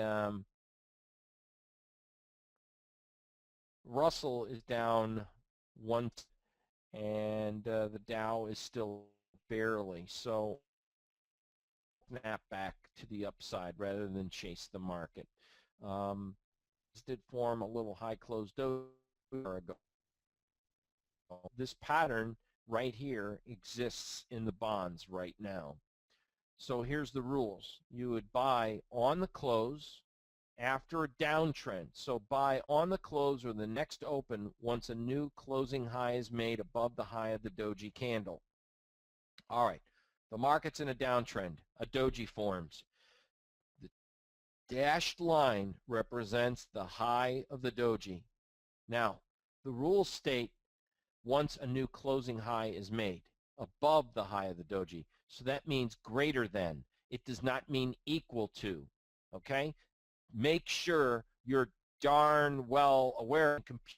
The algorithm would state greater than, not equal to. There is no change of momentum if the market does not close greater than the high.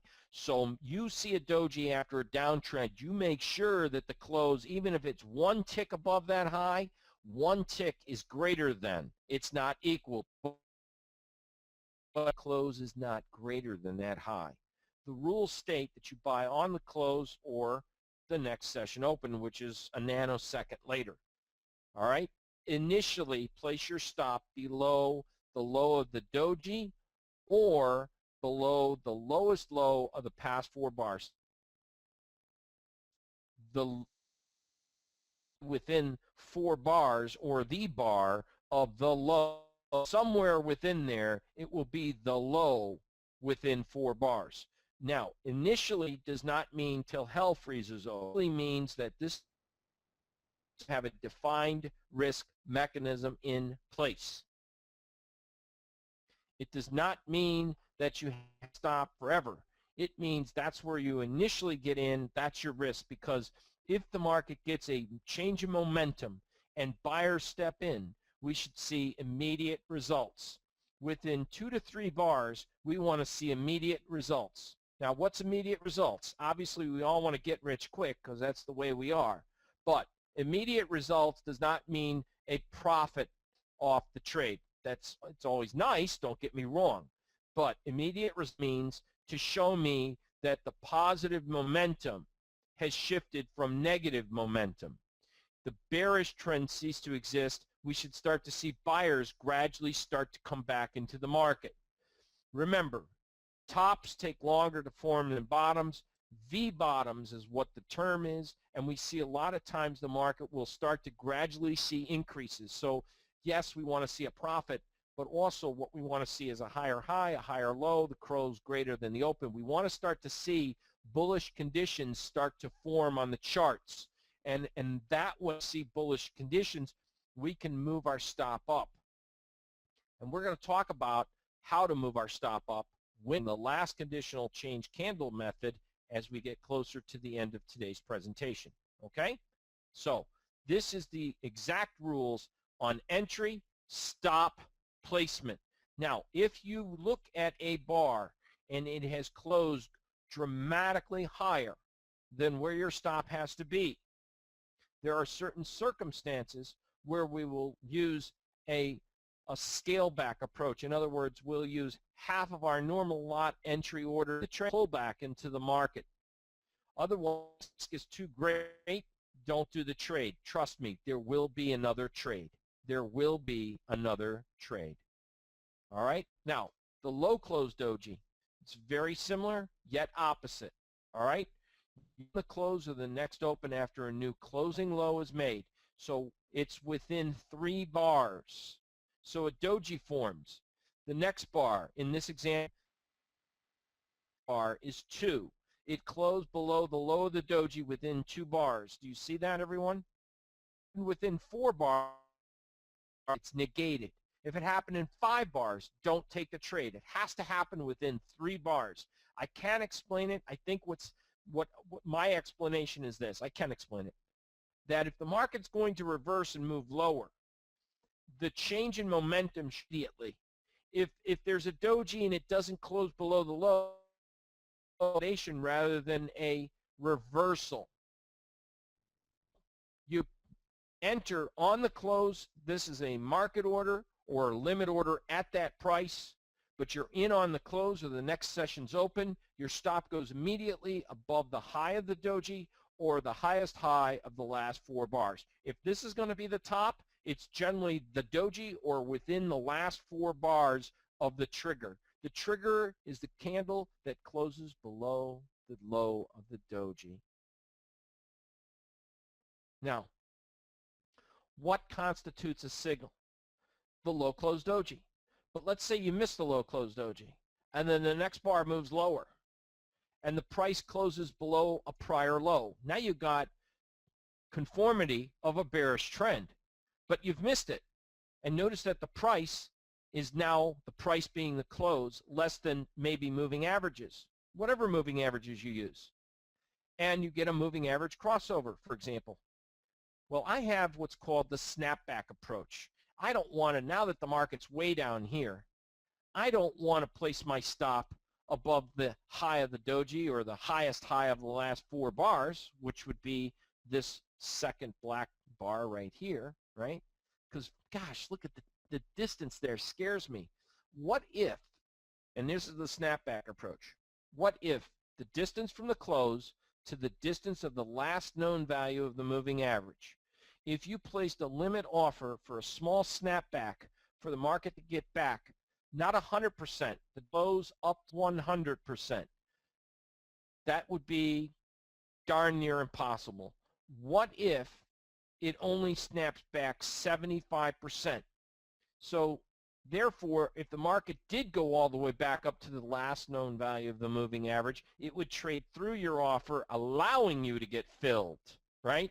So we don't want to go 100% all the way back up. It should only go maybe 75%, place your limit offer, reduce the risk, and then you can allow the market to come back to the means. If the market's truly bearish, the moving averages are going to start to act as a resistance trend line. It's the average of lower highs, right? So if you have the average of lower highs working in your favor, you're going to see lower highs and lower lows, a bear trend. So why sell on the close if it's on the low? Look for a regression back up to make an established range and look for the mark back. So this is the snapback approach that we famously use. Many people and a lot of day traders do like to look at this type of method. There's a way to get into the market immediately. There's a way to wait for the market to come back to you. If the market gets too far away from you, from your risk, then what you do is you look for the snapback approach. So look for a test of the moving averages. Don't put your offer at the last known value of the moving averages, because remember, moving averages move. If the market, based on the close, starts to go down, guess what's going to happen? The moving average is going to start to move down. So if you place your order exactly at the last known value of the moving average, you're not going to get filled. Percent snapback rule, you have a better chance of the market getting you filled on your entry. Does that make sense, everyone? And so 2 things happen. You allow the market to pull, you get a better entry, and then more importantly, what has it done for your risk?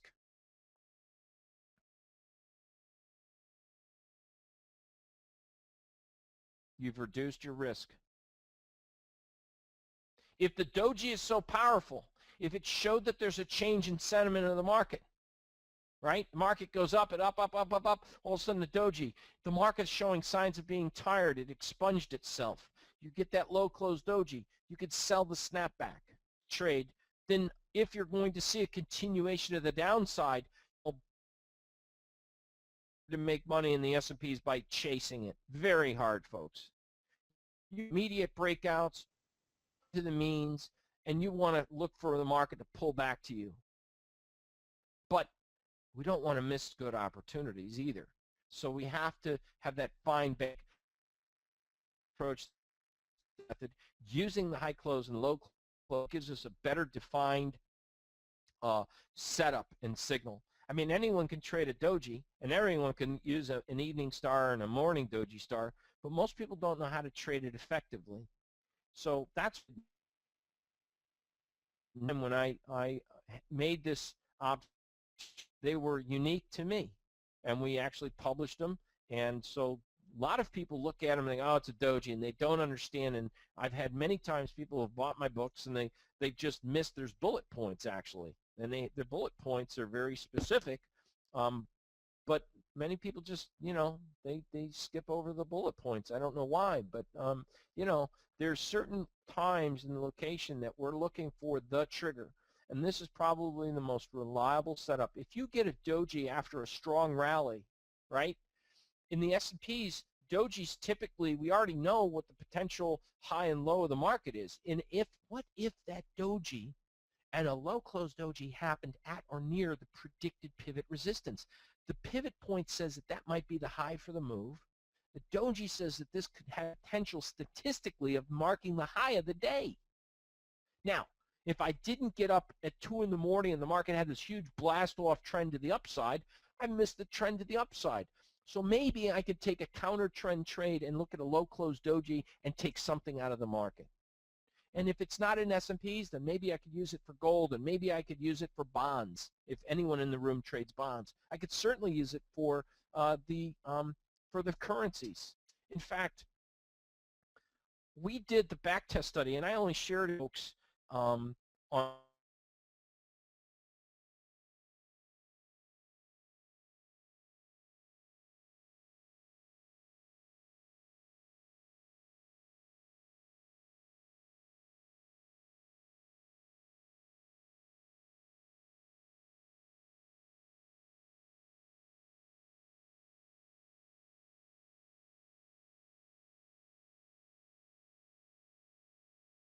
for the presentation, so I'm going to read the statistics for you.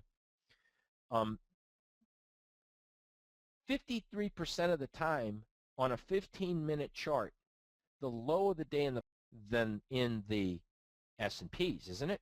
Because if we went back, you would know that in the S&Ps it was only 30% of the time. So dojis actually form more times on the low of the day in the bonds.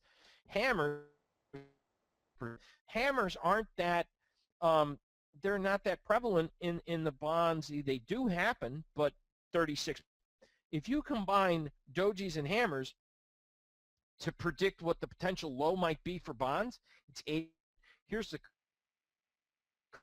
high for the day on a 15-minute intraday basis in bonds. 57% of the time is a doji, 35% is a shooting star.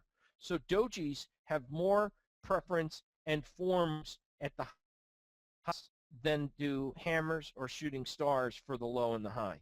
Combined, though, 92%. The statistics, those were probably the best statistics. Gold is third time. G's are 31.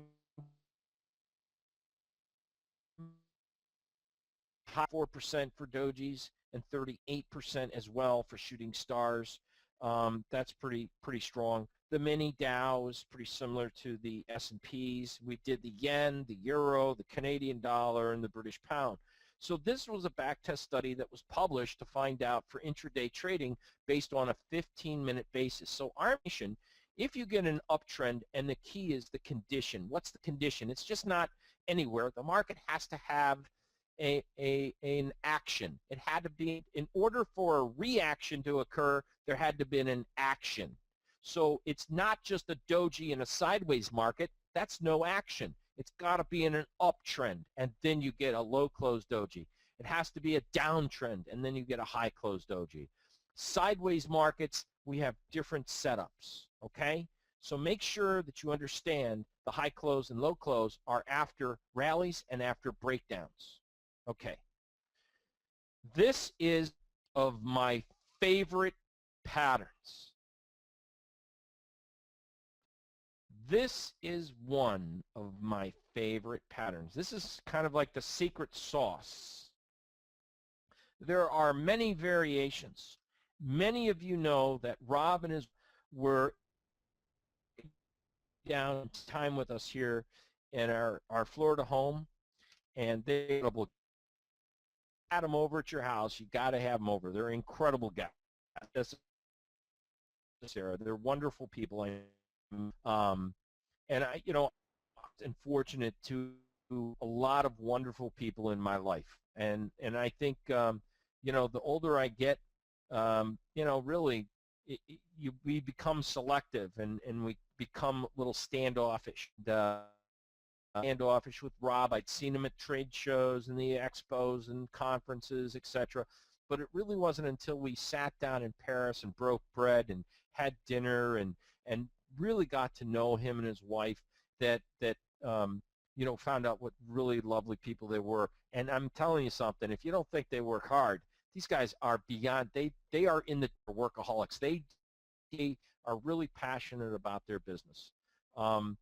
I'd almost say as much as I am, but I like to take more time off than they do on weekends. So in any event, that's an inside joke. So the moral is, and you're here to find out, Rob has a very similar pattern but it's not defined by just the doji.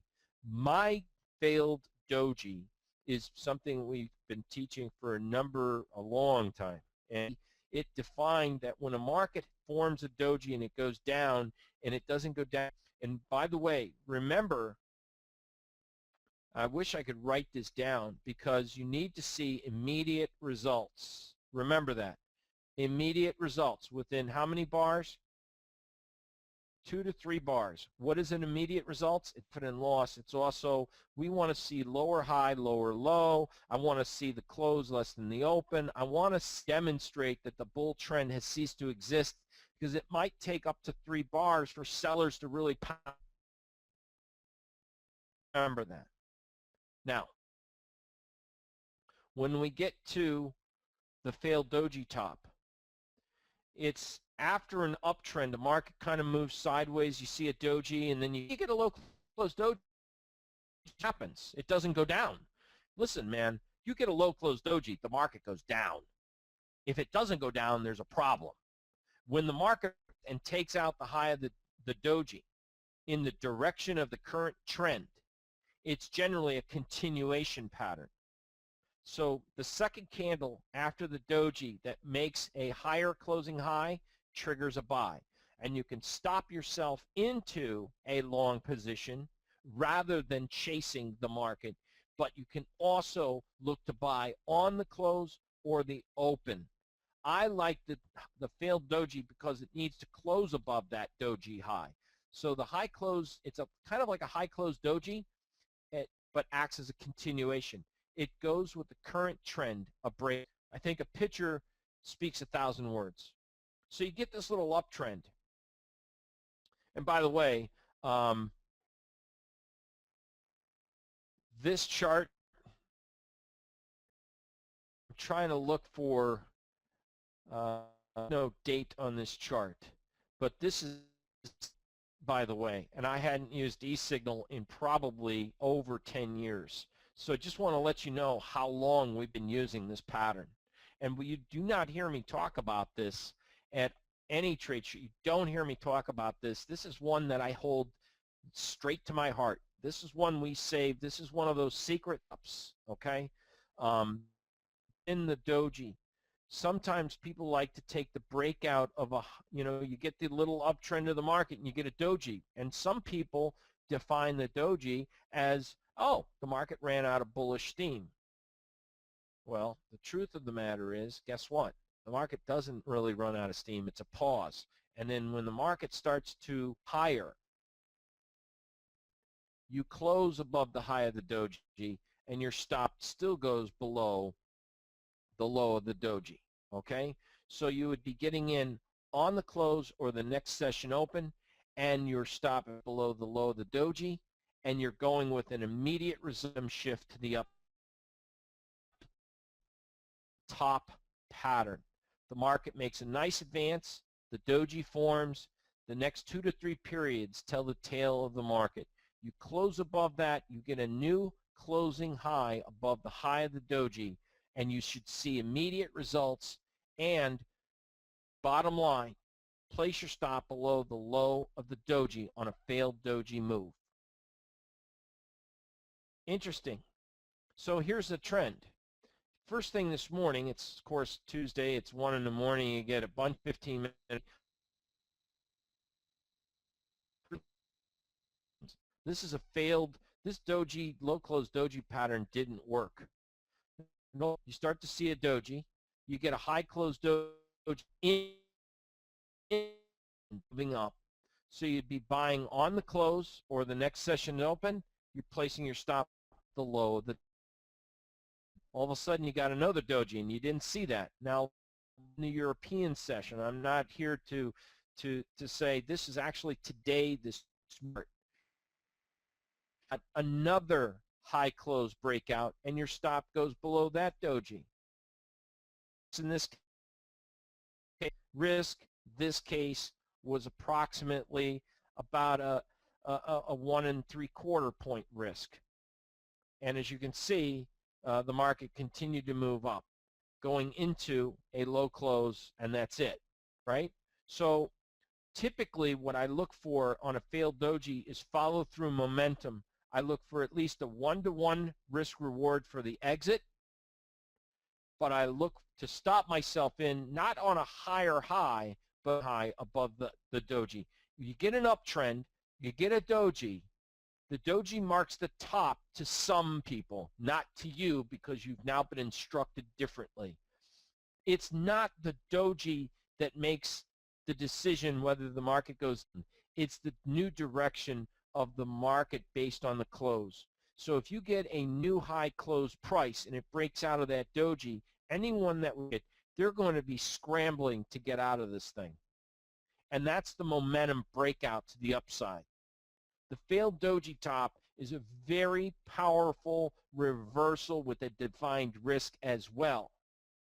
All right, now I'm cheating because this was supposedly a day trade session, but I want to show you something because we talked about this in our trading room. We talked about this community. In fact, I know I typed and texted this, probably even sent this by email, but we had a failed doji top on a daily basis about a week and a half ago in the market. We had a doji. The very next session we had on a daily chart a close greater than the doji after a short little uptrend.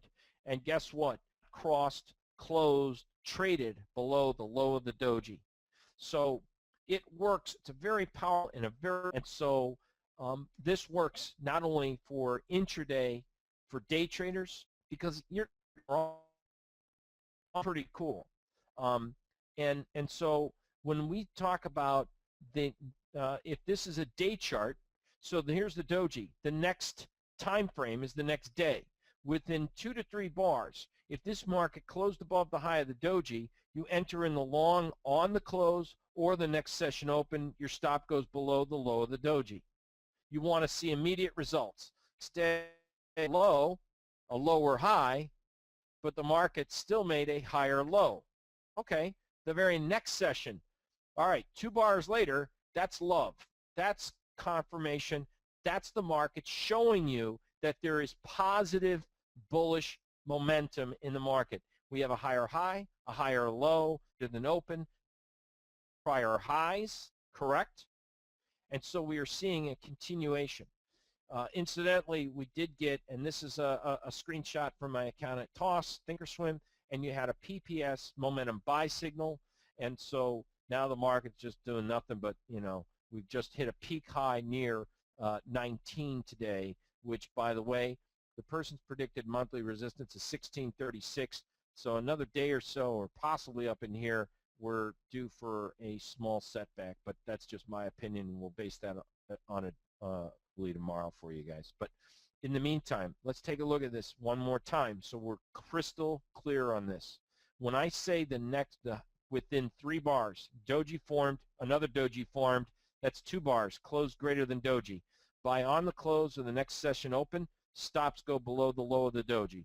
If this market's going to have a breakout above a high of a doji, I mean, this whole area consolidation was amazing, then we ought to see immediate results. All right, we didn't see proof positive of immediate results, but we still made higher lows, right? 1 candle, 2 candle, 3rd candle, we saw some love. In fact, we just formed, again, another failed doji top buy signal because this candle, high of 3 candles later, it closed above the high of the doji, didn't it? So you could buy on the close or the next session open, and your stop goes below that doji low. And then you're off. In this case, you got immediate results, okay? If the market's going to be bullish, remember, it's not just a higher high. It's not just the close greater than the open. It's not the close greater than past close. Lows that you want to see lows greater than prior lows. You want to see the market close above prior lows. Notice this uptrend here. This is today, by the way. This is this morning. And, you know, it is for all of you that are traders, it's fairly just that we've had better trend trading opportunities in the European session. No doubt about it. I mean, we get good days, don't get me wrong, but more times than not, from that 2 to 3 in the morning to open outcry session, we've been getting a lot of really good trend market conditions, right? But look at this trend. Look at this trend from the time we got that trigger, and we even had a PPS buy signal in here. So forget the PPS buy signal, but you've got a momentum move to the upside. Notice that the closes are greater than past or prior highs. The closes are greater than past or prior closes. So when does the bull trend cease to exist in this example? Right here. If this is the actual first candle that closed below prior lows, bull trend. So the first thing that you would do is if you took the buy signal and you had that nice trend run, you get out of the trade and call it a day.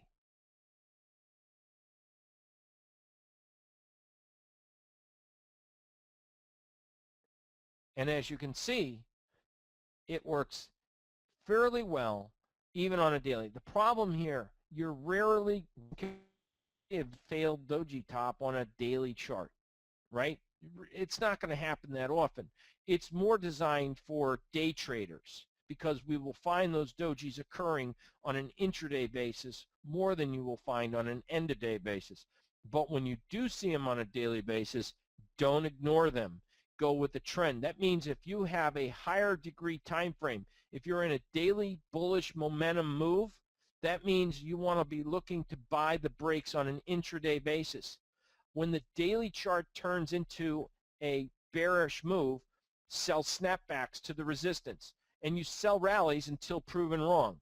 So if you had a down move, it moved back up into and you're in a bearish mode, you'd sell rallies, you'd sell rallies, you'd sell rallies, you'd sell rallies, you're not getting anything. All of a sudden, you sell a rally, you didn't get anything. Next day, you figured out why you didn't get anything because I'm into a bullish mode.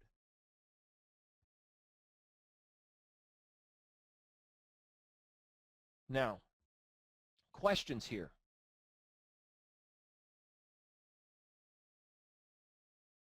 I believe Elliot asked, where is entry? Okay, so on the failed doji top, the entry is on the close or the next session's open when the first candle within 3 bars, so you got a doji, right? The first time the market closes over the high of the doji, that's your entry. Not see, like this high right here, it penetrated the high or just hit it. No, it's within 3 bars above that high. So you had a doji, next bar, another doji, next bar. That's 2 candles later. Closed above the high of the doji. You buy on the close or the next session's open. Stop goes below the low of the doji. All of a sudden you got a pattern within a pattern. This is rare. It happens, but it's rare. Closes greater than doji. Enter on the close within 3 bars. 1, 2, 3. Within 3 bars. Within 3 bars. On the close or the next session open. Now, on a 15-minute basis, it closes. You see the close, right? Boom, the market closed. And it closes at 1613.5. The next session's open is 1613.5. So the open and close within an intraday basis is like milliseconds. Remember that, okay? You need immediate results.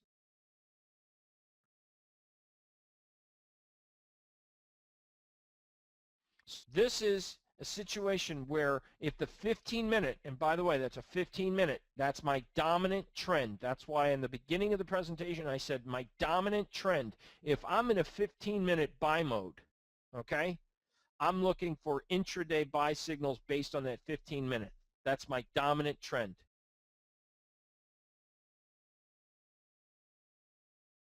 Not 5-minute. I'm a 5-minute on a low close doji after the market's rallied substantially and we're near pivot resistance. But when we're in the midst of a trend near pivot, I'm looking for buy signals. When the 15 minutes in a buy mode, okay, then I am looking to take buy signals. So let's see. If the sell doji occurs in a 5-minute window, but the 15-minute window is still in an up mode, do you take the trade, or do you only take the trade in the direction of a larger trend? Well, Charles, I hope I just answered that question. Do you use the 5-minute for these types of entries? I would use entry, okay, is let's say, for example, the 15's in a buy mode and the 5-minute turns into a buy signal. I'm going with the shorter term time frame because the longer term is the direction of the trend. All right. Tom asks, will the slides be available for download? I'm not sure if the slides will be available for download because we're recording the event, Tom, okay? You'll have access to the event. Now, that's a good question. We'll probably get to that question later, okay? Denny, I've got to add and meet with Sarah and how they want a distributor, work that all out, okay?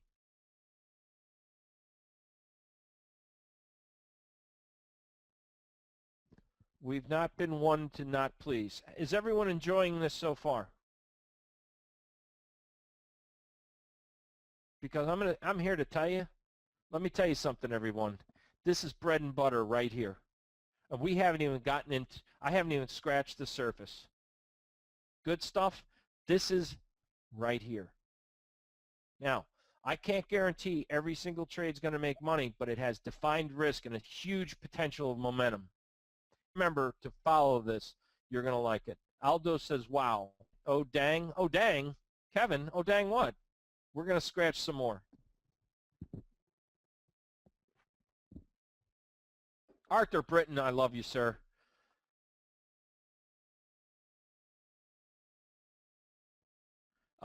Roger says we are not allowed to see the input of others. I can't see any of the comments others are making, and yes, I'm enjoying very much. So that's Roger and Arthur. Thank you for saying hi.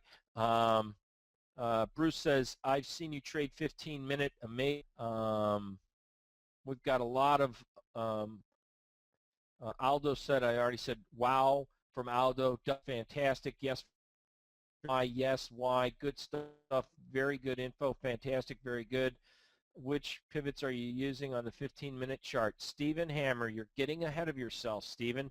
I'm going to say, everyone, let's thank Stephen for saying that and posting that question, because, Stephen, I'm here to tell you, I got good news for you. We're going to discuss more of that, okay? All right. Like I said, the surface here. I hope we can finish, so let's get going. All right. Now, we've gotten probability. We got a bearish pattern with high probability.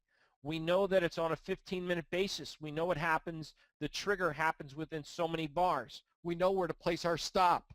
What we don't know is how the heck do we trail our stop? And how the heck do we take a profit?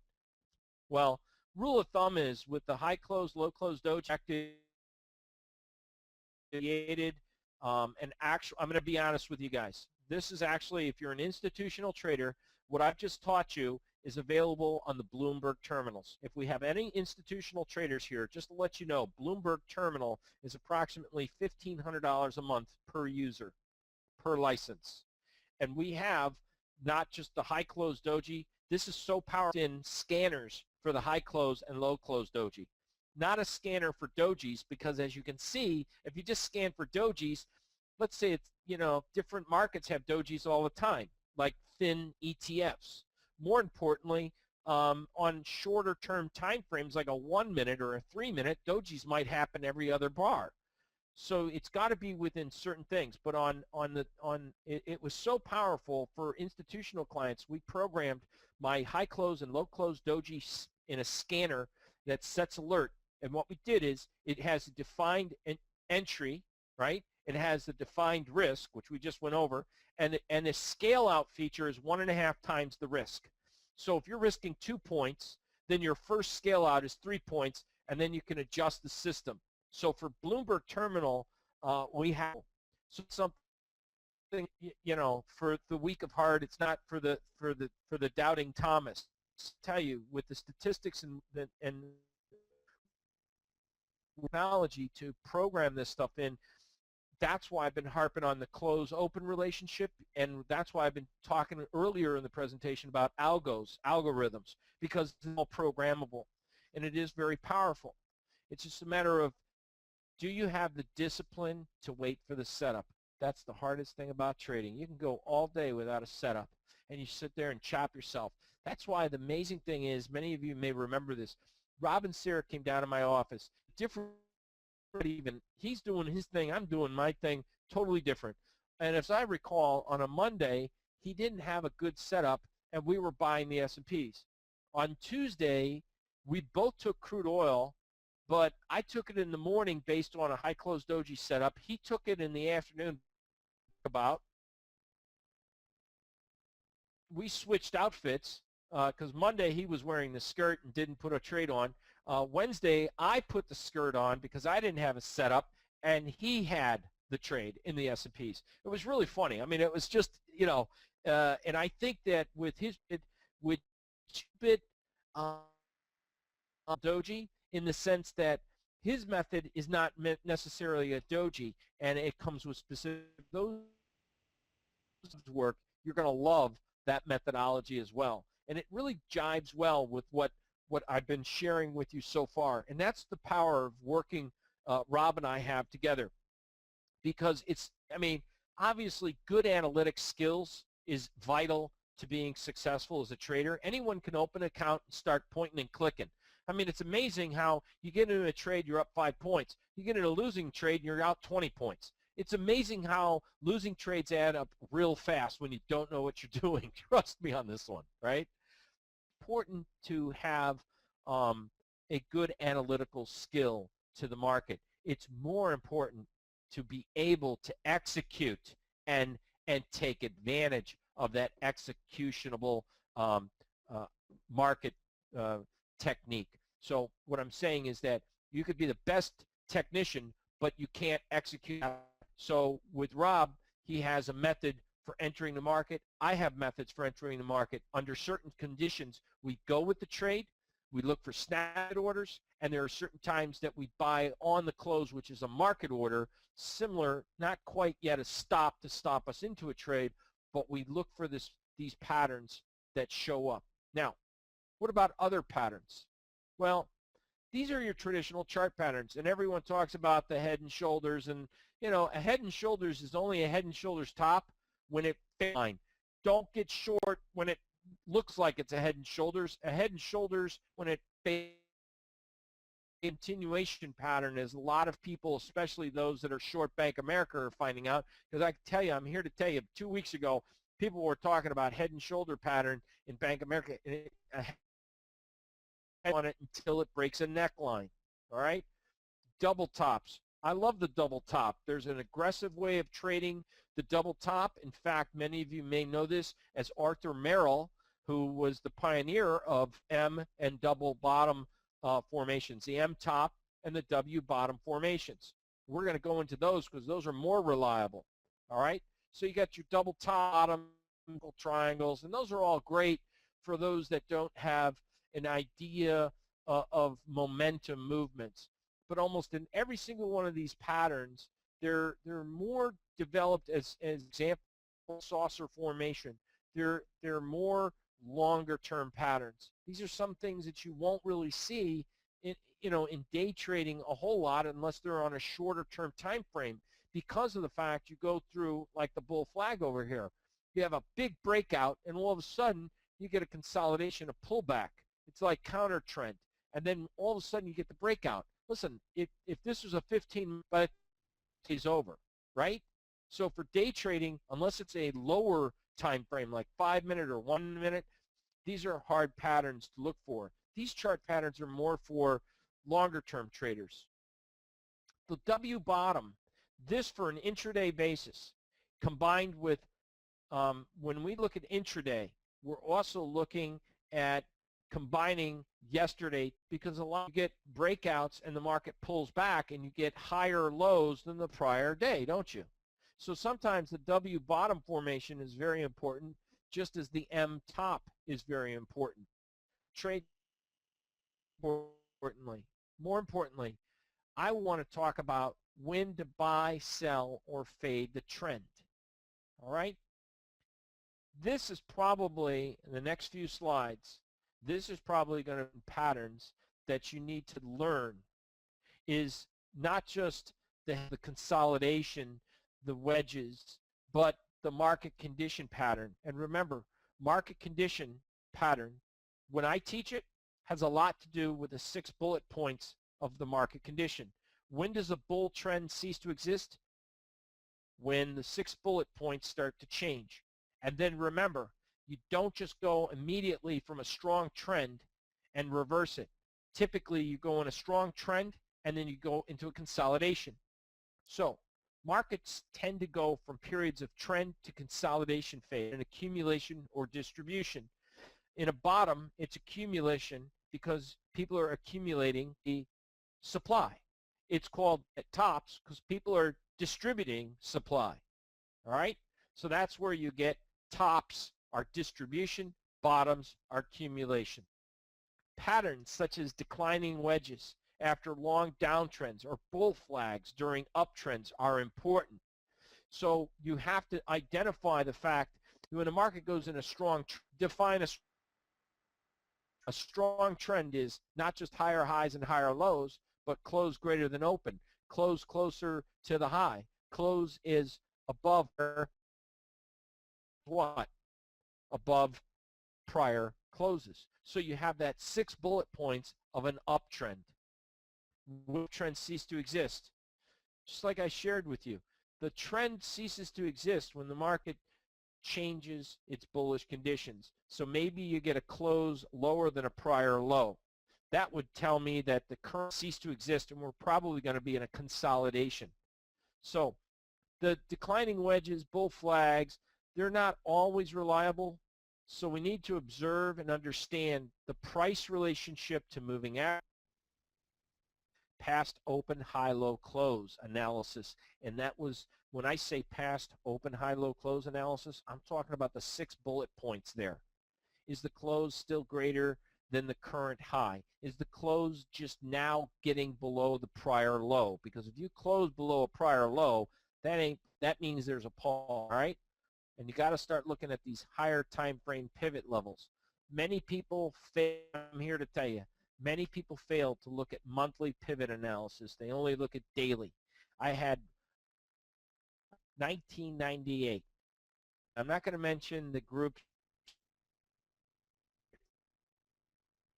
And I was told, we need no. And I said, it's very important to look at the higher degree time frame, the monthly. And they said, we're day traders. We don't need those monthly.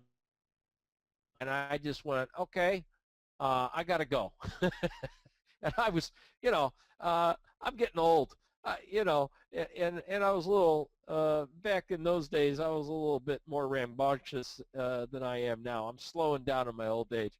But when you're trying to share to someone some very important secrets, and someone says, hey, we need no stinking long-term stuff. We're day traders. Let me tell you something about monthly pivots.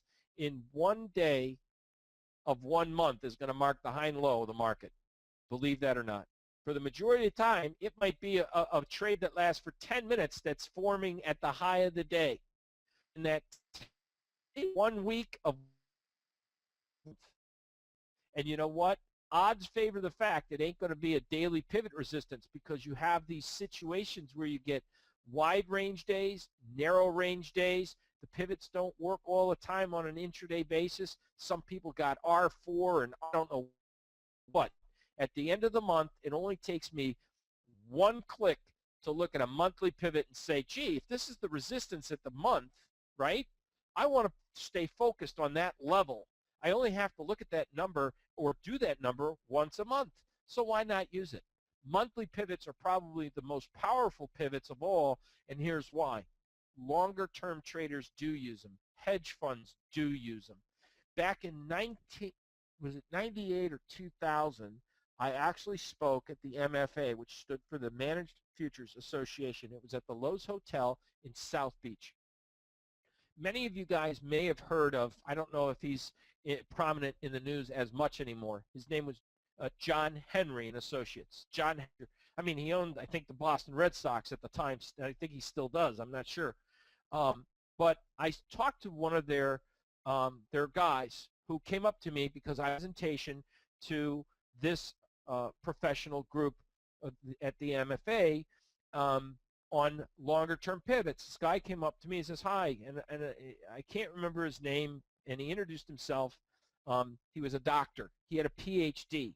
And John Henry at the time, they didn't have really brokers or traders. They had, I mean, rocket scientists. And his office was on right here. It was in a green building on Yamato. They offered me to come visit him. It was on Yamato in Boca Raton. And he says, hey, it was very interesting to hear you use monthly long-term pivots. We've been using them for quite some time. And I said, oh, are you a trader? He says, no, I'm a programmer. That was in, I think it was 2000. I'd have to go back. It was before the crash. It was right after the new millennium, so it would have been February in Boca Raton at the MFA. So anyway, I pass that on to you to be aware. Come to fruition because they're self-fulfilling prophecies or not. If the institutions are looking at the longer-term time frame, so imagine this, okay? Imagine this. Day traders, we day trade for two reasons. A, you don't want risks overnight. Nowadays, the market, closes at 415 in the S&Ps, opens at 5. So you only have a 45-minute of window where the market is down that you have that kind of exposure in the market. Typically, 4:15 Central Time, guess what? There's no more earnings out. So you don't have earnings risk during earnings season. So what kind of risk are you really using, right? You can hold a position overnight. And no, kind of a misnomer. You can always place market nowadays, right? You don't really get you get those fat finger problems every once in a while, but we just saw that with the tweeter event 2 weeks ago, happened during the day session. The main reason people don't hold, another reason people don't hold positions overnight is day traders because they don't have the margin money to hold a leveraged position. But traders, heavily financed traders, position traders, they have the money, they're trend traders, and they're holding the position.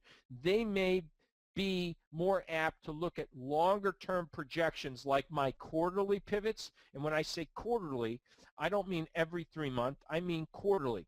January, February, March is one quarter. June is the second. September is the third quarter. October, November, December is the fourth quarter. Quarterly pivots, quarterly outlook pivots. After all, the world revolves around a quarterly basis. What the performance is on a quarterly basis, right?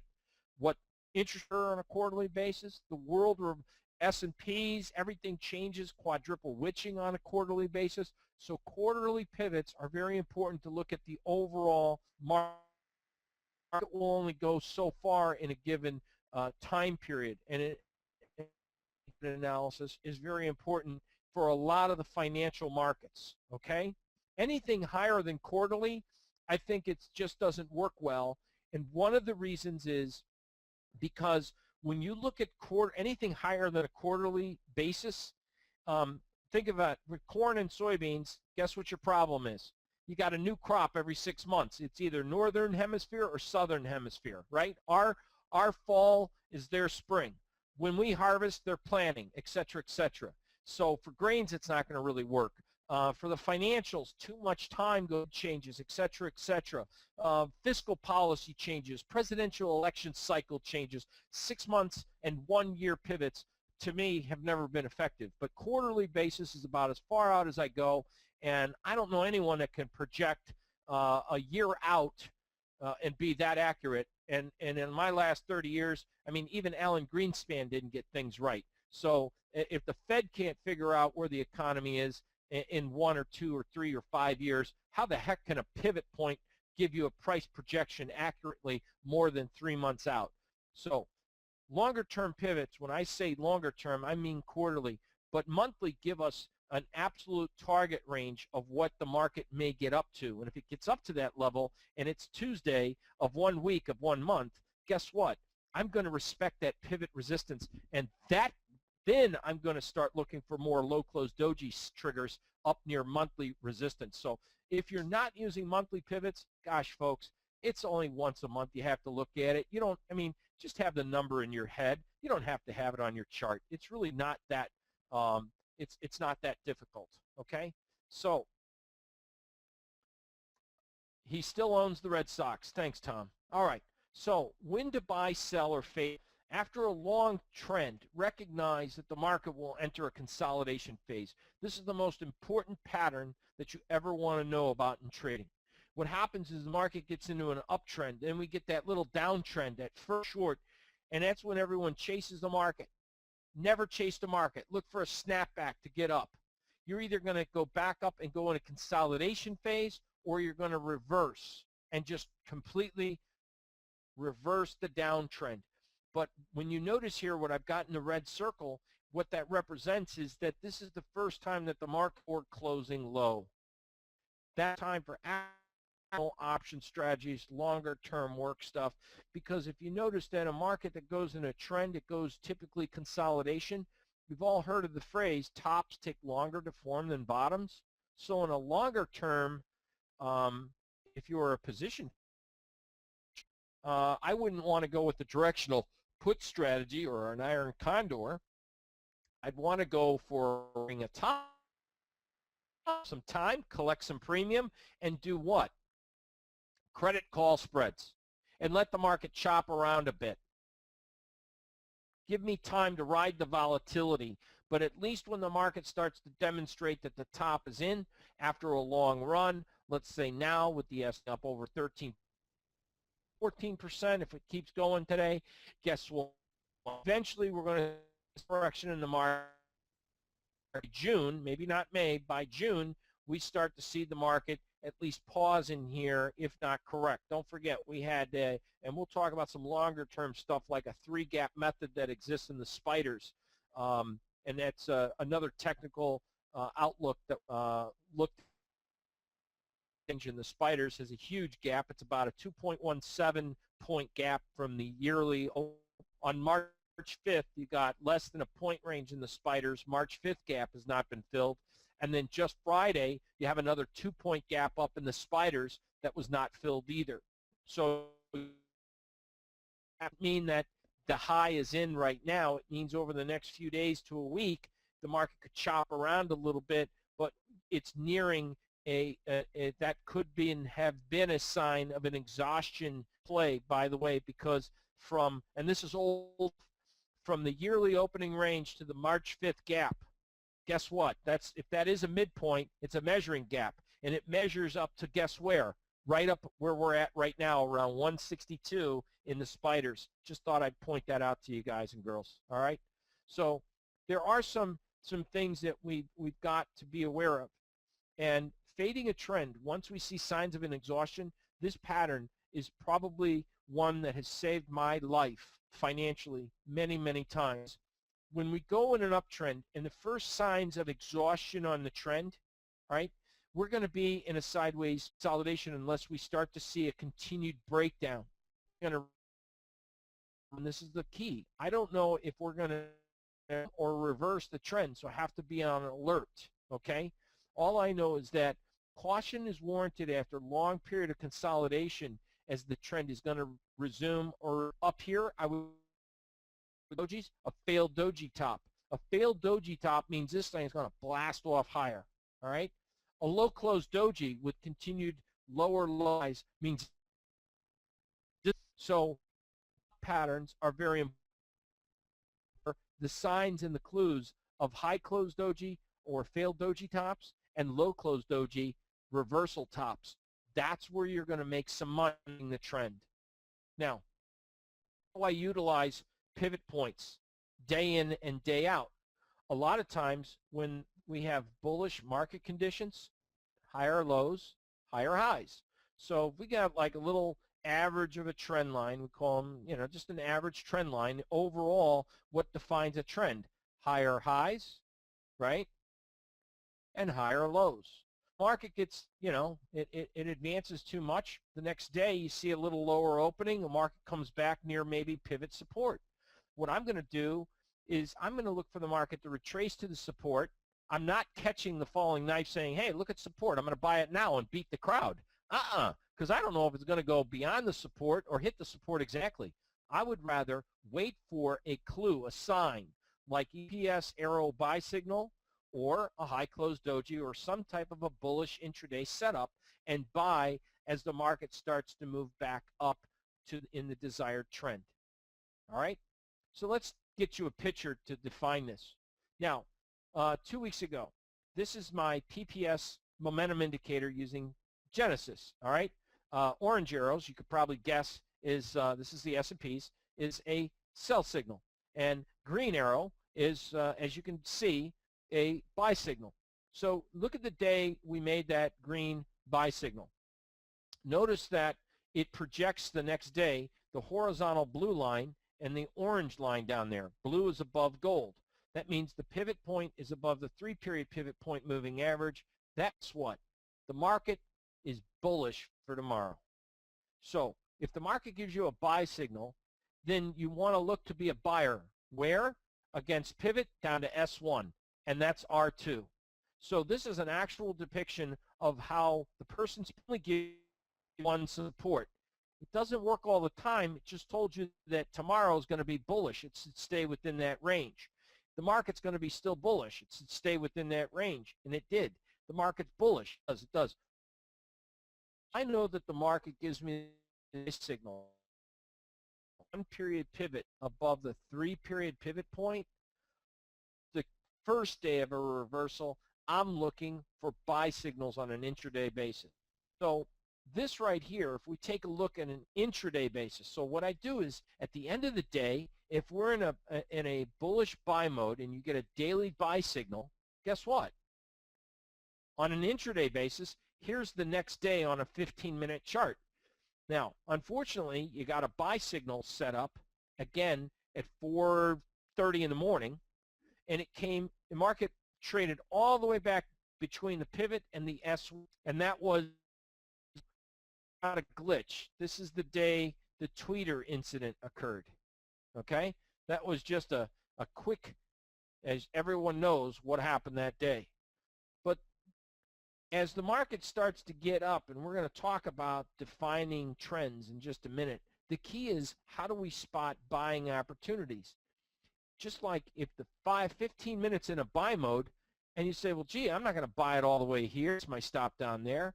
That's where we start to look at what? Short-term buy signals. So if the higher degree daily is in a buy mode, and you have these daily pivots, guess what? You've got a great methodology or added layer of confidence that the market is truly in a buy mode. Why not look for buy signals? You're leaning against the higher degree time frame for confidence. An intraday buy signal, the trend is up. Everyone's already said, buy the dips and sell the rips, and there it is. How do we define it? Using Person's pivots and the PPS momentum indicator. So if the market's truly bullish, this indicator should tell you that, guess what, guys? You know, here's the green level. The green level is your daily support. Look for buy daily support. You might not come down to the exact daily. Guess what? Look for intraday buy signals. Okay? So the same thing is prevalent with sell signals, and the opposite is absolutely true. Okay? So what we have here, right, is that if I'm looking for an overbought condition, I'm not looking to sell breakdowns. I'm looking to sell the market firms a sell-off. So I'm looking for sell signal when the short term is in sync with the higher degree time frame. So if the 15 minutes in a sell mode, then I'm going to look for 5-minute sell signals. If the daily's in a sell mode, then I have a lot more confidence that when it's a little higher, gets near resistance, and we get a sell signal, daily's in a sell mode, then I can go with those daily sell signals. That's the key to really staying with the trend. I didn't make these rules up about selling with the trend or buying with the trend. Methodology just helps us to define whether the market is in a technical bull trend or a technical bear trend. And then the momentum indicator helps us to decipher whether the market's truly in a bearish momentum. The candle patterns alert us based on the market's close of a trigger and that there is a defined momentum loss. So the key. Now, I don't think that we're going to be schedule. I'm not sure if anyone needs a little bit of a break, and I know this is probably, it's not on the schedule, but if everyone needs a quick 3-minute break, let's just take a 3-minute break right now. And yes, 3-minute break. Okay. All right. So Dan, you're asking, we're going to definitely let's do it. Thank. Mike is crying. We're all crying here, Mike. I get it. I understand. All right. Let's take a 3-minute break and ask some questions before we proceed further. Okay? And then we'll go from there. So, espresso time. All right, Edward. Yes, please. Okay. All right, you got it. Take 4 minutes. It's 10:23 here. We'll take a couple-minute break. All right. Check. Okay. Let's see if we've gotten everyone back. Yes, Andrew. Yes, he is. Tom, Alvin, where's the crew that absolutely heads back in Rhode Island?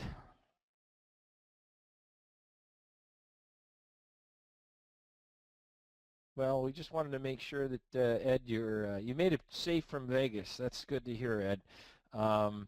We also wanted to make sure that how about Ed? You were there in Vegas when we were making that NASDAQ and that higher S&P call based on the new high in the NASDAQ. And that, to me, it was interesting because, you know, as we started to see all the NASDAQ stocks kind of rip and a lot of the tech stocks, then all of a sudden, you know, by this Saturday, Sunday, my email box was full of all these wonderful news from people saying, hey, you got to buy technology now. It's like, interesting. Remember, the banking sector, in the next 2 weeks, we see the BKX ends its seasonally strong period of time. So if everyone's getting real excited about buying stuff, I would be careful of certain sectors. And just before we begin, I'm just giving some inklings out here for folks till we get everyone back. Broker-dealers, if you sell in May and go away, remember this mantra, sell in May and go away. That doesn't mean the stock market's going to do, you know, really, there's always some type of flash. I think we'll get into more some of my advanced decline analysis work that I do, and looking at the comp lines, and everything looks extremely strong. It might be a little bit overbought right now. It's a little too strong from a historic standpoint. And one thing we have with our Genesis, we'll go over this live tomorrow, is that there are just too many stocks above the, when we run a scan of stocks within the S&P 500, how many stocks are above their, not only their 50-day moving average, their 100-day moving average, above the 200-day moving average. It's a little generous. Let's just leave it at that. Very cautious of our entering that have had amazing runs. Sectors that we're looking for are stocks that have had and sectors that have had amazing runs that start to enter season time. Broker-dealers is one. So your broker-dealers, if you start to see volumes decline, if you start to see less participation in the marketplace, guess what? Your Schwabs, your Ameritrades, your E-Trades, your exchanges, your ICE, your CMEs, they're also going to start to underperform. So anyway, looking at the XBD is the broker. XBD did not contain some of these exchanges like NYX, CBOE, because all these exchanges just recently went public in the last 5 years. So anyway, thought I'd just bring that up to you. We want to watch for that. But that's part of just tomorrow, and that's for more longer term stuff. But I know that we've had people here that are asking about, is this stuff relevant for stock trading and the high close doji. I'm here to tell you, folks, the PPS indicator for intraday trading on stocks is very powerful. So yes, the answer there is yes. All right.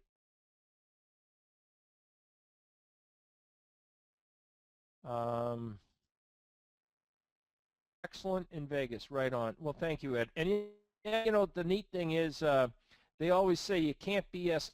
Yeah, and I don't mean you're a BSer, but you're a pretty seasoned veteran. At least you, if I recall, you told me that you were in the financial field. So I'm glad that you were there, and so you know, it made sense that what we were talking about, especially that analysis on MGM and the Las Vegas. I mean, that market just, you know, the best time of year for stocks in the casino gaming is May to June. That the folks that that requested a break are those we've gone on. And it looks like everyone is back. Okay, great. All right. So where we left off was bearish conditions exist. Support is broken. Look for sell signals near monthly or weekly resistance. So if we get near a higher degree time frame, like I said, if we're up near monthly pivot resistance, I'm going to say, you know, the daily numbers might not give you that high degree of confidence, but a monthly, if you figure we get near monthly resistance in a short period of time, you know, I'm going to start looking for, that's when I start looking for counter trend trades. Or at resistance, you know, people say, well, buy the dip. But if we've gone a little, we're over to where the markets come from. So that's one of the keys in relationship to where the markets come from. So right now with the U.S. equity markets is where the markets come from. Look where we were at the beginning of the year. Where were we last month's low? Where were we in relationship to a year before? We're up almost. So are we near pivot resistance? Well, monthly resistance, as I shared with you this morning, was 16.36.19. No offense, that's a very probably 16.36 because if the market is truly bearish, it won't even get to that resistance. So I would be on guard for changes in the trend. If the leadership's been technology, then I would weakness to exist where strength existed prior times. So that's where my conformity of market indices comes into play. If all of a sudden we're looking at a bearish market, right, and I got the Nasdaq, Russell, I got sell signals in the S&P, and I got sell signals in the Dow, all on a 15-minute basis, do you think I'm looking to buy dips? Do you really think that I'm looking to buy dips? Of course not. Nobody should look to buy dips in that situation. So we need a way to define, and that's so. Let me go over here. I think we've covered that pretty well. So here's, for example, corn. Now, what you're looking at, again, I'm cheating using Trade Navigator, okay? And I just deleted. Mr. Whitco says he has his espresso and he's okay to go. He got an that was a bathroom break, not, but maybe it was a bathroom / espresso. We're all good to go. All right. Hey, you're one's got to take an espresso break for when Rob comes. We want everyone to be, and Denny is still at Starbucks. I mean, I don't know, double shots on Vente's, Denny, be careful, all right? All right, so normally when talking about a market getting up near pivot resistance, you know, I don't know, but all of a sudden you get, as you can see, this is just corn, it's in a kind of a seasonal kind of market environment. What you're looking at is the person's pivot study with the green and orange arrows. I'm sure you can figure out by now that orange arrows are sell signal, green arrows are buy signals. On top of that, besides the PPS momentum indicator, are monthly pivots, and it defines what the overall condition of the market. So since pretty much February, the market had said this is what the range is, and at the end of February it said, hey, in the month of March, this is the potential range. And I mean, it just nailed it right to the T. And then it did tell us that in the month of April, we would still be in a bearish trend. And for the month of May, interestingly enough, the market has projected a bearish. The funny thing is, I want you to look underneath the middle frame, and that's a technical, not technical, but it's a volume study I use. It's called on balance volume, and it definitely shows that when the market moves lower on a strong down force, when the market moves higher, as it just did over the last week or so, it came right into that monthly pivot target resistance, and it didn't go up with any strong volume. More importantly, the chart that was, because if you're anything like me, you know, you pretty much understand that I can't remember what a basic trend is for, you know, 7,000 markets. So seasonal analysis is, you know, it's really the backbone of what John Person has been about. Most people hear John Person, they go, oh, the guy just does pivots. Well, it's not necessarily true. I use as an indicator, and I use the pivot point as a moving average function, and we have a lot more things about us, as I think everyone has just this morning found out, and hopefully for the good. All right. So the moral of the story is, if the market is in an area of monthly targeted resistance, hey man, I ain't looking for buy signals. All right. So that's what to be looking at. If we're in an overbought market condition and we get a market that's near monthly resistance and we're getting those sell signals, guess what? I'm looking to take shorts, and then I can decide, well, listen, you know, what's my target here? You know, if it's corn, if it's cattle, if it's crude oil, if it's S&Ps, if it's bonds, if it's butterfly wings, it doesn't matter. This all works on all different time frames, whether you're looking at monthly, weekly, and daily. Okay, so what I like to do is look at the most important chart pattern of all, and you may consider this to be a we call them an ABCD wave, or some people might want to even consider it a slight ABC descending M top formation. And one of my rules in place is that when the person's pivot indicator, and that's the person's pivots, the blue below, we're in the price rallies to sell, especially when we see ABC moves.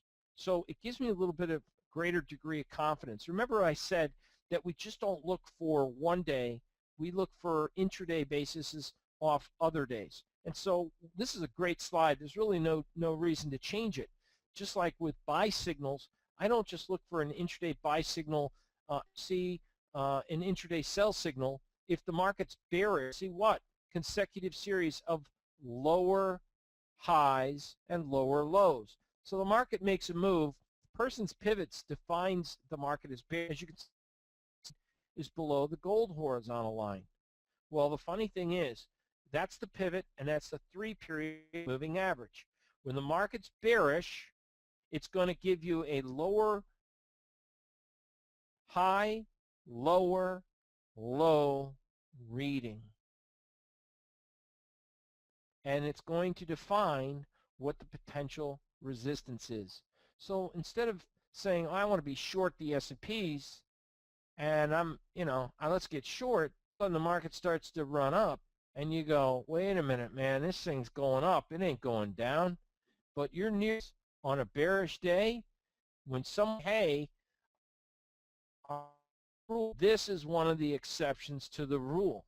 When you get near a pivot resistance on a bearish day, I ain't looking for buy signals, man, not at resistance. So the rule of thumb, very simply put, the rule of thumb is I never look for buy signals at resistance. I never look for sell signals at support. I don't like to take sell signals at support. I don't like to take buy signals at resistance.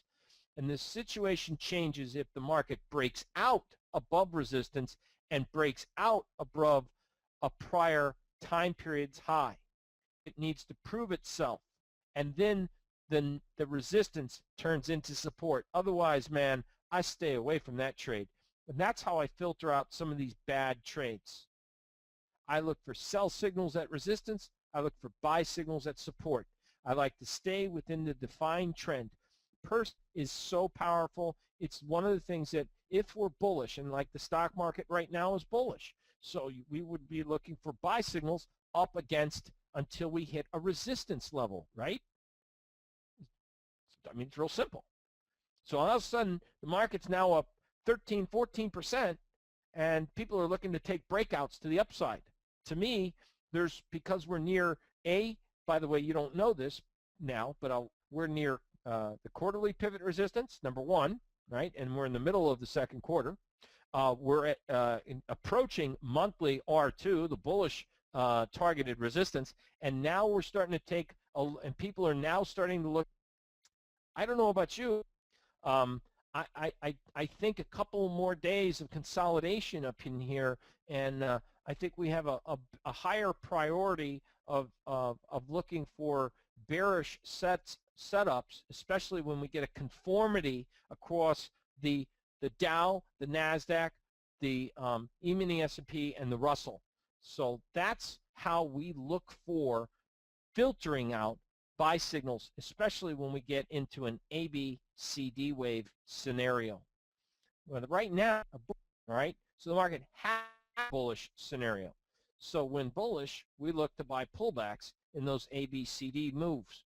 So they're called, most of you are familiar with a W bottom formation. And oh, here's the best part.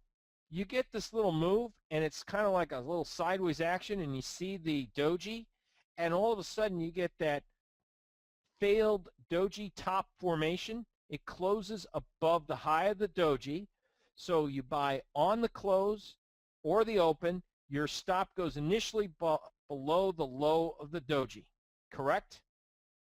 And you should see results. Next trade, market shows you results. Next trade takes it back, but still we're low.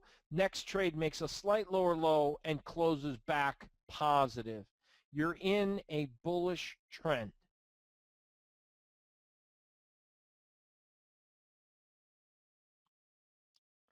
The ABC wave, you find that low, find that it's not making we don't want to buy the breakout, we want to buy pullbacks. Do you want to buy the pullback? You don't know where it is. But how about buying the continuation of the trend, the breakout mode?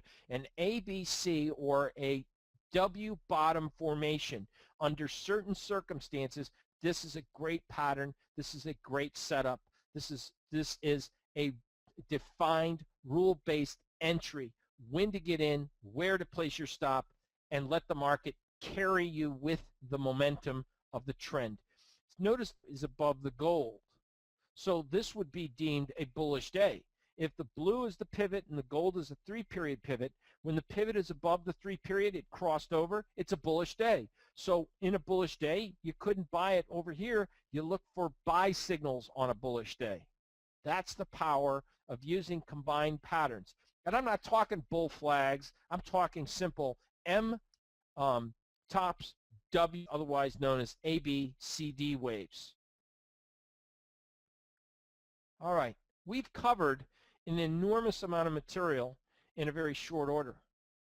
And I think a lot of folks here today have made we've made progress introducing you into some very significant setups and patterns, okay?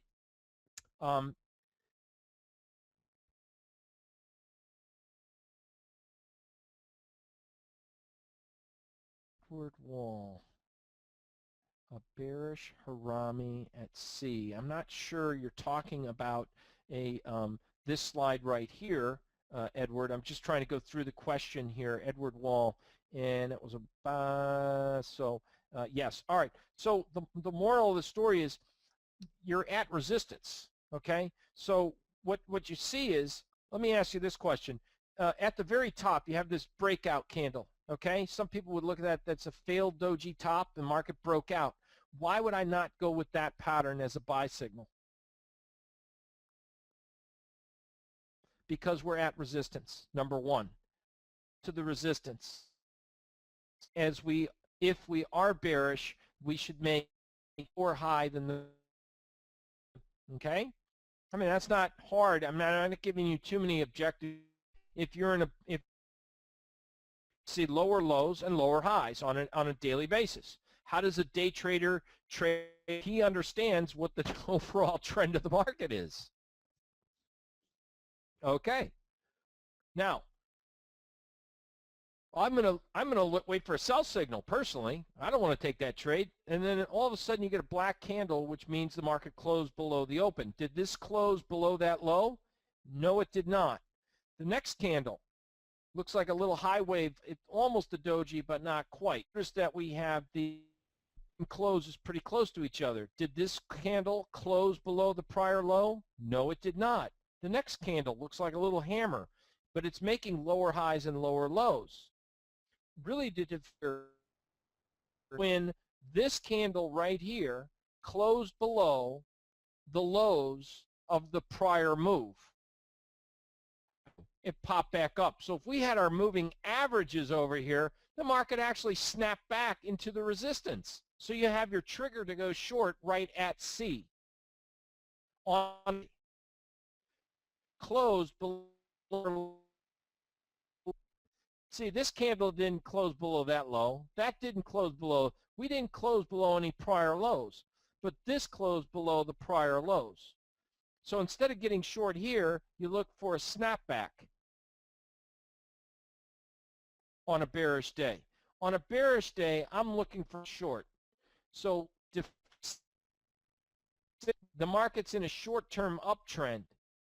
When do I go short? When the uptrend ceases to exist. Right here.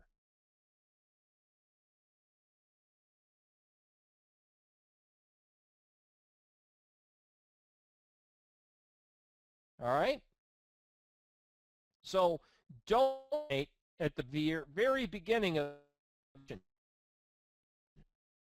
Do not underestimate.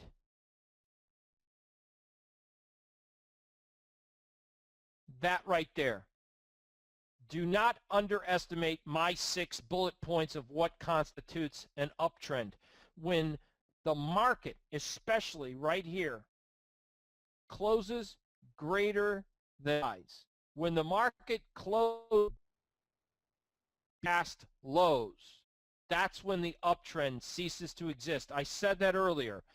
When do the bullish market 6 bullet points change? You stop making higher highs. You stop making higher lows. The close is now becoming, and the close is now past closes, and the close highs and then past the lows. So let's go to the end, and let's get up here and say, did this market, it stopped making higher highs. It stopped closing above highs, below prior low. That's when the bull trends. But if you read those 6 bullet points, understand what they mean, the relationship of past price action as it relates to open, high, low, and close. That's what I got to train everyone. That's my mission, train everyone to understand open, high, low, close relationship to each other. Did the market close below prior lows? So that's when the bullish market conditions cease to exist. It's a small trend and bearish because the technical analysis of Person's pivots said so, number one. We have formed consecutive series on a higher degree time frame, namely a daily. We've made lower highs. So trend. When bearish, so where do I sell? Do I sell here, there, there, there, there? They sell when the market rally expunges itself. I'd rather the market expunges itself and look for a snapback. If I sold here, I'm taking heat. I'm taking heat. I'm taking a little heat. If I sell when it confirms a trigger to sell short and I look for a snapback, no heat.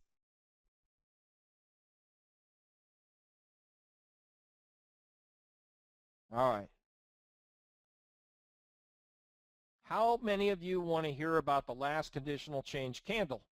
How do we use the John Person specific last conditional change candle? It has a lot to do with what I just talked about.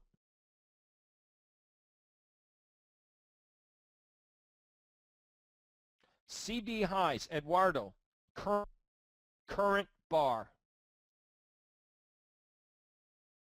Chow C Pick, current bar stands, CB stands for the current time frame.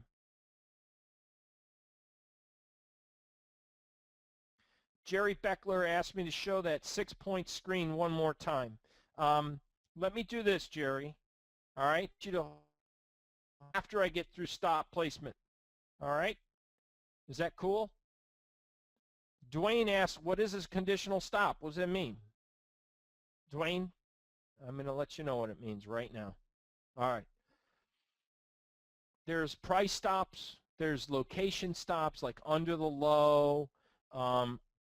Get it low, such as the low closed doji, high closed doji. A low closed doji, we place the stop above the high of the doji because the market closed below. It's a bearish pattern, right? So the high. So let's just give it to you. A picture speaks 1,000 words. All right. So when you get into a breakout mode, the market closes not below the low, closes not below the low, close not below. This candle closes below the low. This candle right there.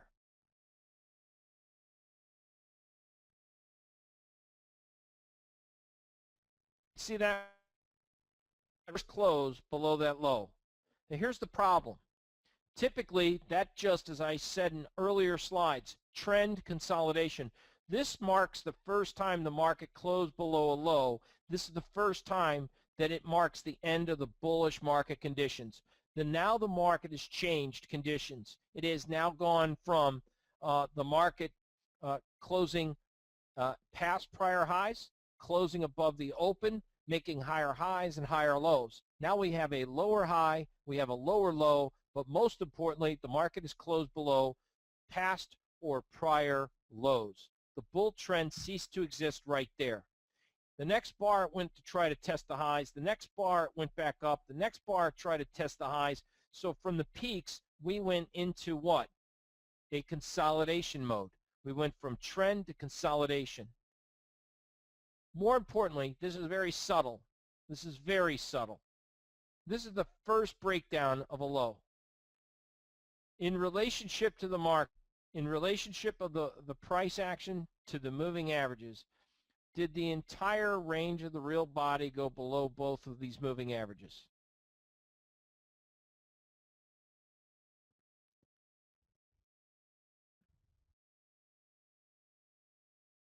Mike, thank you, no. Now up here, I have left this because I know that I'm going to get a bazillion questions. What are those moving averages, right? Everyone wants to know what the moving averages are, right?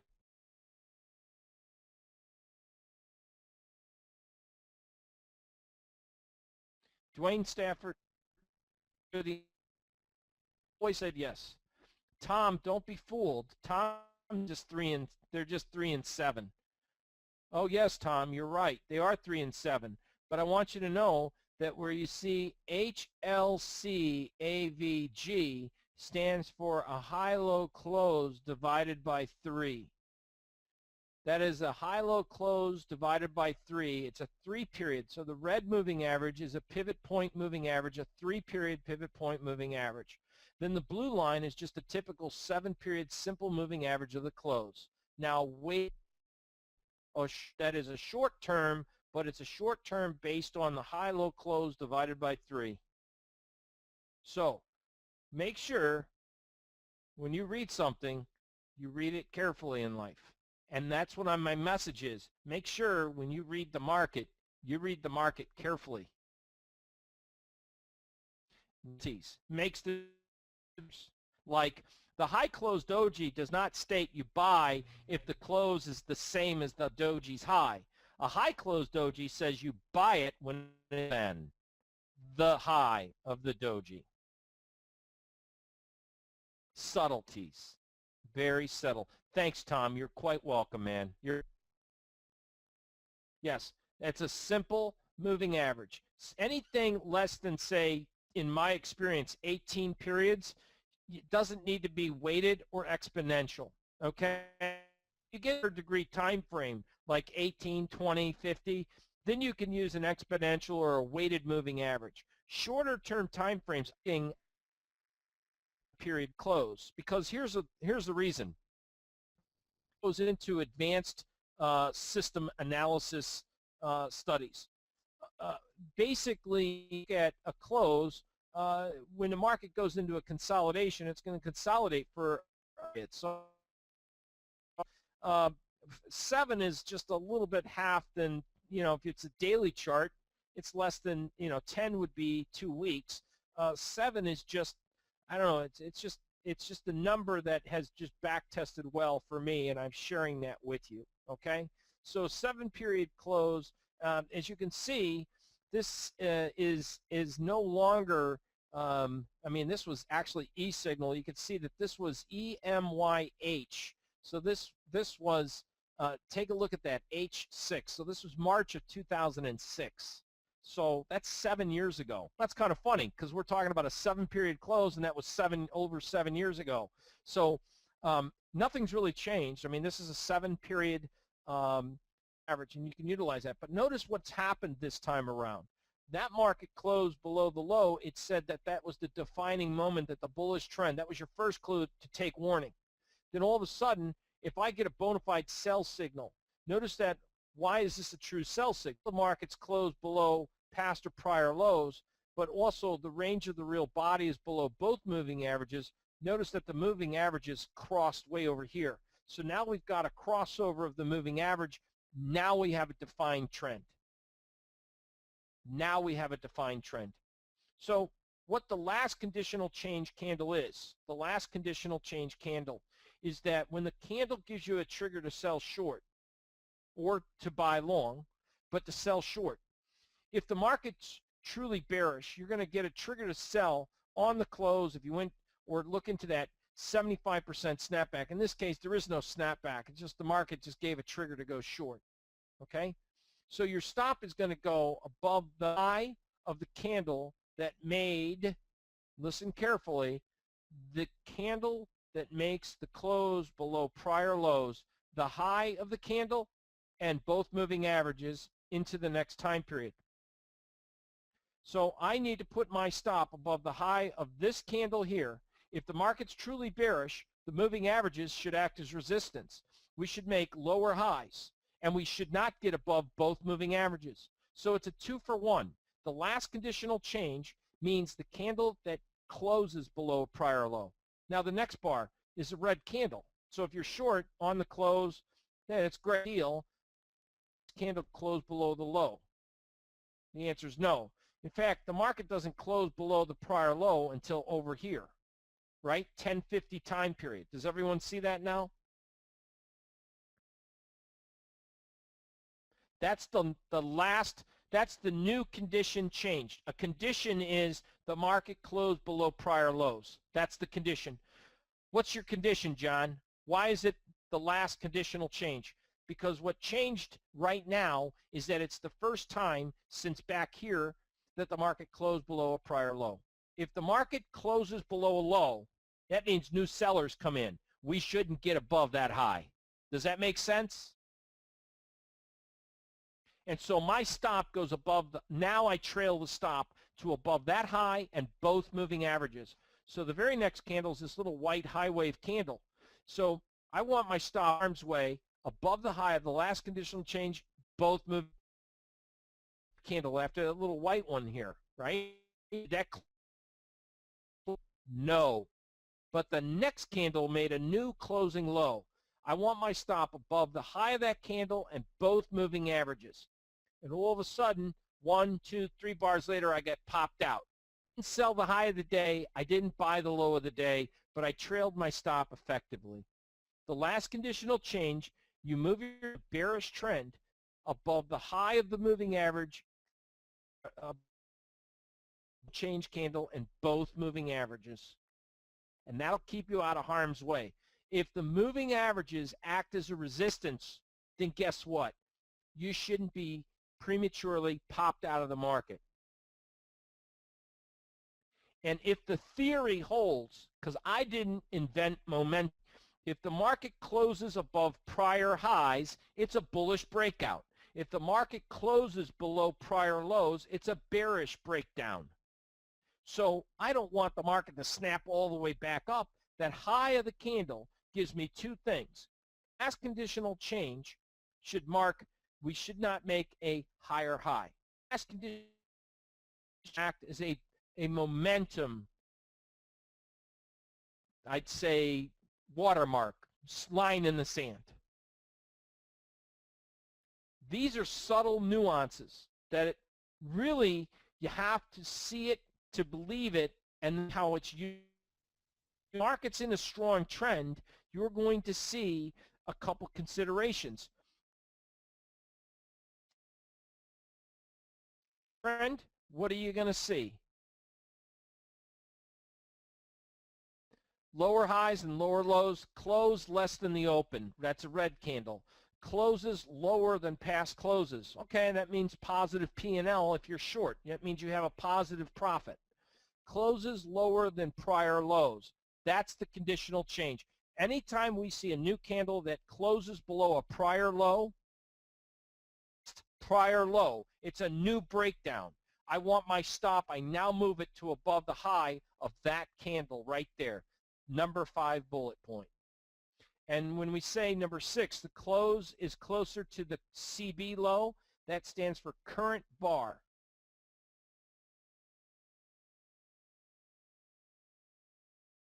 Tee it up. All right. See, the market made a new close below a prior low. That's the current bar's environment. The close is below the open. We have a lower high, a lower low, and the close is below the past. That is the last conditional change. And the close is not closer to the low in this case. It had a nice long shadow. So the current bar, the close, was just off the low. Does everyone see that? Tom, I think I answered your question specifically, I hope, just for you, my friend. Not the current bar closes below the last low. That conditional. This bar, it closed, this closed below that low, but not this one. And this closed below that low, but maybe this one, but not that one. This candle closed below everything, and therefore this is your next. Now, let's look on Bullish. We have a Marabuzzo, a breakout. It's a buy signal. The market pulls back. Yes, buy signal. Everyone see the buy signal, the little blue dot right there? Real simple. Blue dot. Buy signal. If I'm going to get into that buy signal, it almost should be immediate results on a move to the upside. And if I'm going to buy that, then just like the high close doji would go below the lowest low of the last 4 bars. Count with me. This is 1, 2, 3, 4. That's the lowest low of the last 4 bars. If I get a PPS momentum buy signal, it does not mean it's a buy it later, wait till hell freezes over. It's an immediate buy signal. Okay? So I'm going to look to be a buyer of this market. There was no snapback needed because, I mean, the moving averages were right there. So now all I have to do is say, do I want to buy this market? Is the risk too great? So follow them, get into the trade initially. The market breaks out. Did this green candle close above the prior high? And the answer is yes. Now, if I wanted to move my stop up because that's now a new conditional change candle, by the way, this is not a short-term time frame. This is 15 minutes. I can now adjust my stop and move it to the low of the current bar that made a last conditional change, below the low and both moving averages. Let me ask you a question. This little red candle,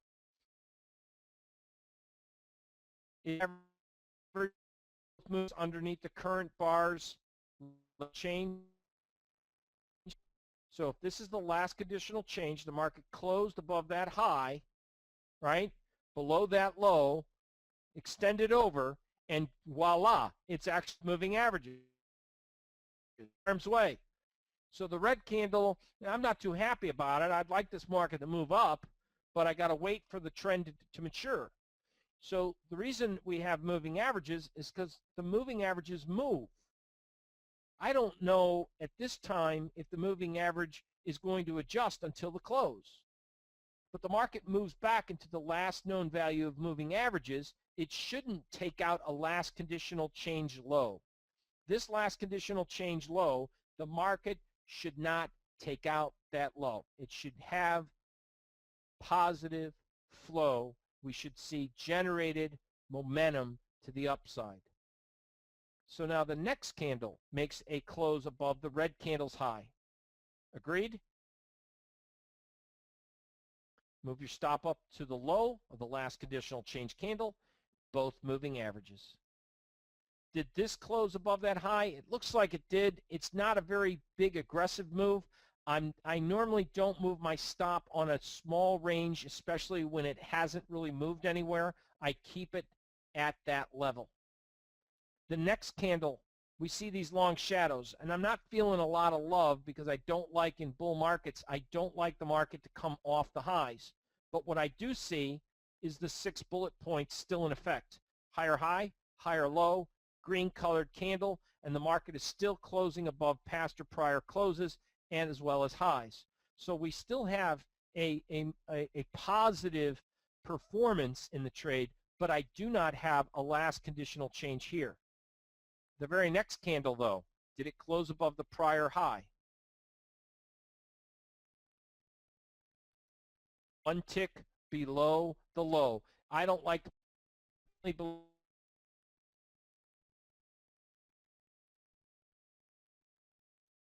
moving averages. So if you extend this over, the next candle closes above the high. That's the low. So in this time frame, my stop has to go below the low, both moving averages in this time frame. This red candle didn't close. This one closed. This one closed.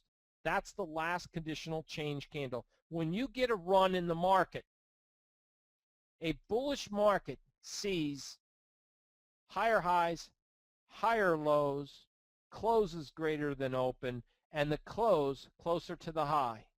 When you have that and you get these big thrusts, you see a little bit of consolidation. I just don't want it to contract all the way back down. And certainly a breakout, so like a failed doji or a breakout of the market. A little bit about even this pattern, it's like it has a little bit of a pullback off of the high, more than say 50% might be a trigger to actually trade. I just rate my conditional stop method. Many people have heard about it, they read about it, and it's hard to see it in action, and then you study it.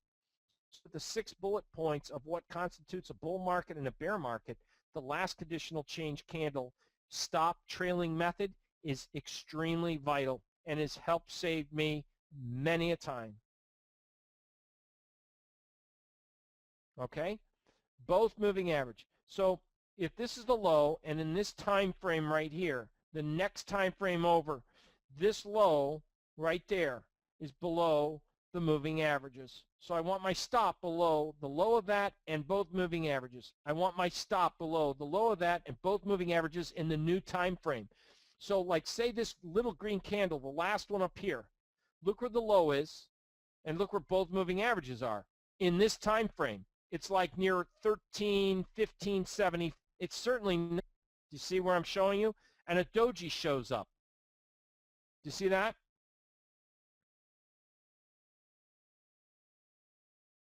Okay. Now hopefully everyone understands that's the last conditional change. It's the last conditional change. It's the new close above a prior high. or a new close below a prior low, that's when you take action. That's the change in the momentum. That tells you buyer stepped in, now I can trail my stop. Because sometimes you trail your stop a little too ineffectively. Some people do silly things like they trail their stop to the, the low of the last 2 bars. What does that mean to anybody? You know what I mean? So there's times on an intraday basis here. Here's a case right here. The market made a lower low. Right? It just made a lower low, but it didn't stop you out using my method. Here's a bar over here on the other way side of the coin, a last conditional change candle. These methods are designed to help us stick with the trades based on a conditional rule that you can live with. That has been an hope that so far we have been able to you came to expect, and hopefully for some of you we exceeded your expectations. Specific entries, specific rules, secret sauce, moving average valuations, and introduced you to really the dynamics behind Person's pivots and why they are so powerful in their predictive nature. And yes, it's true. Anyone can come up with pivot points. Seriously, I understand that. However, the key is that I don't need 15 different resistance and 15 different supports. All I need to know is if the market's bullish, if it pulls back to support, then I'm going to look for a momentum trigger to get long work. And I think it very much so, and I'm sure everyone here that are clients of Rob's would understand or may appreciate the fact that I think what I do does not contradict anything that Rob does. I think, if anything, it complements what Rob does. And that's why I like being introduced to Rob. Hopefully, we all become better traders and see better results with consistency, and that's the key. So I think now is time for lunch. I went about 12 minutes over because we took an extra pee break or so, and we will see here with Rob's session this afternoon. He will begin at 1 p.m. Eastern Standard Time, and I will be back with you tomorrow morning. And if, again, folks, we got all day tomorrow together.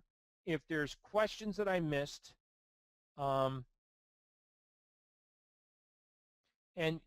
Dwayne Stafford said, how could we test our retention? Is there a way we could look at past days charts to see the conditions for ourselves? Absolutely. Go see a chart, go pop it up, and go look at the trend of the market. Absolutely. Douglas Wittenberg, wonderful, fantastic material. Thank you. Worth the price right here. Okay. Remember, you guys are on the honor system. You got a lot of John's got a lot Rob. of great comments there. Yeah, I did. John, you did a great job. Nice work. Gang, I think you got to see here, kind of live why John and I are doing some really fun things together. And so stuff, and, doing just an incredible job, going and putting a lot of great information out. For all of you that are part of my, I think you synergies of that that great work, and there more to come as we go forward here. It's wonderful, and looking forward to working with you tomorrow morning. That now is time to go a little something to eat, take a potty break, and we'll go ahead and we'll hit it hard here in right about 45 minutes. So again, John, great work.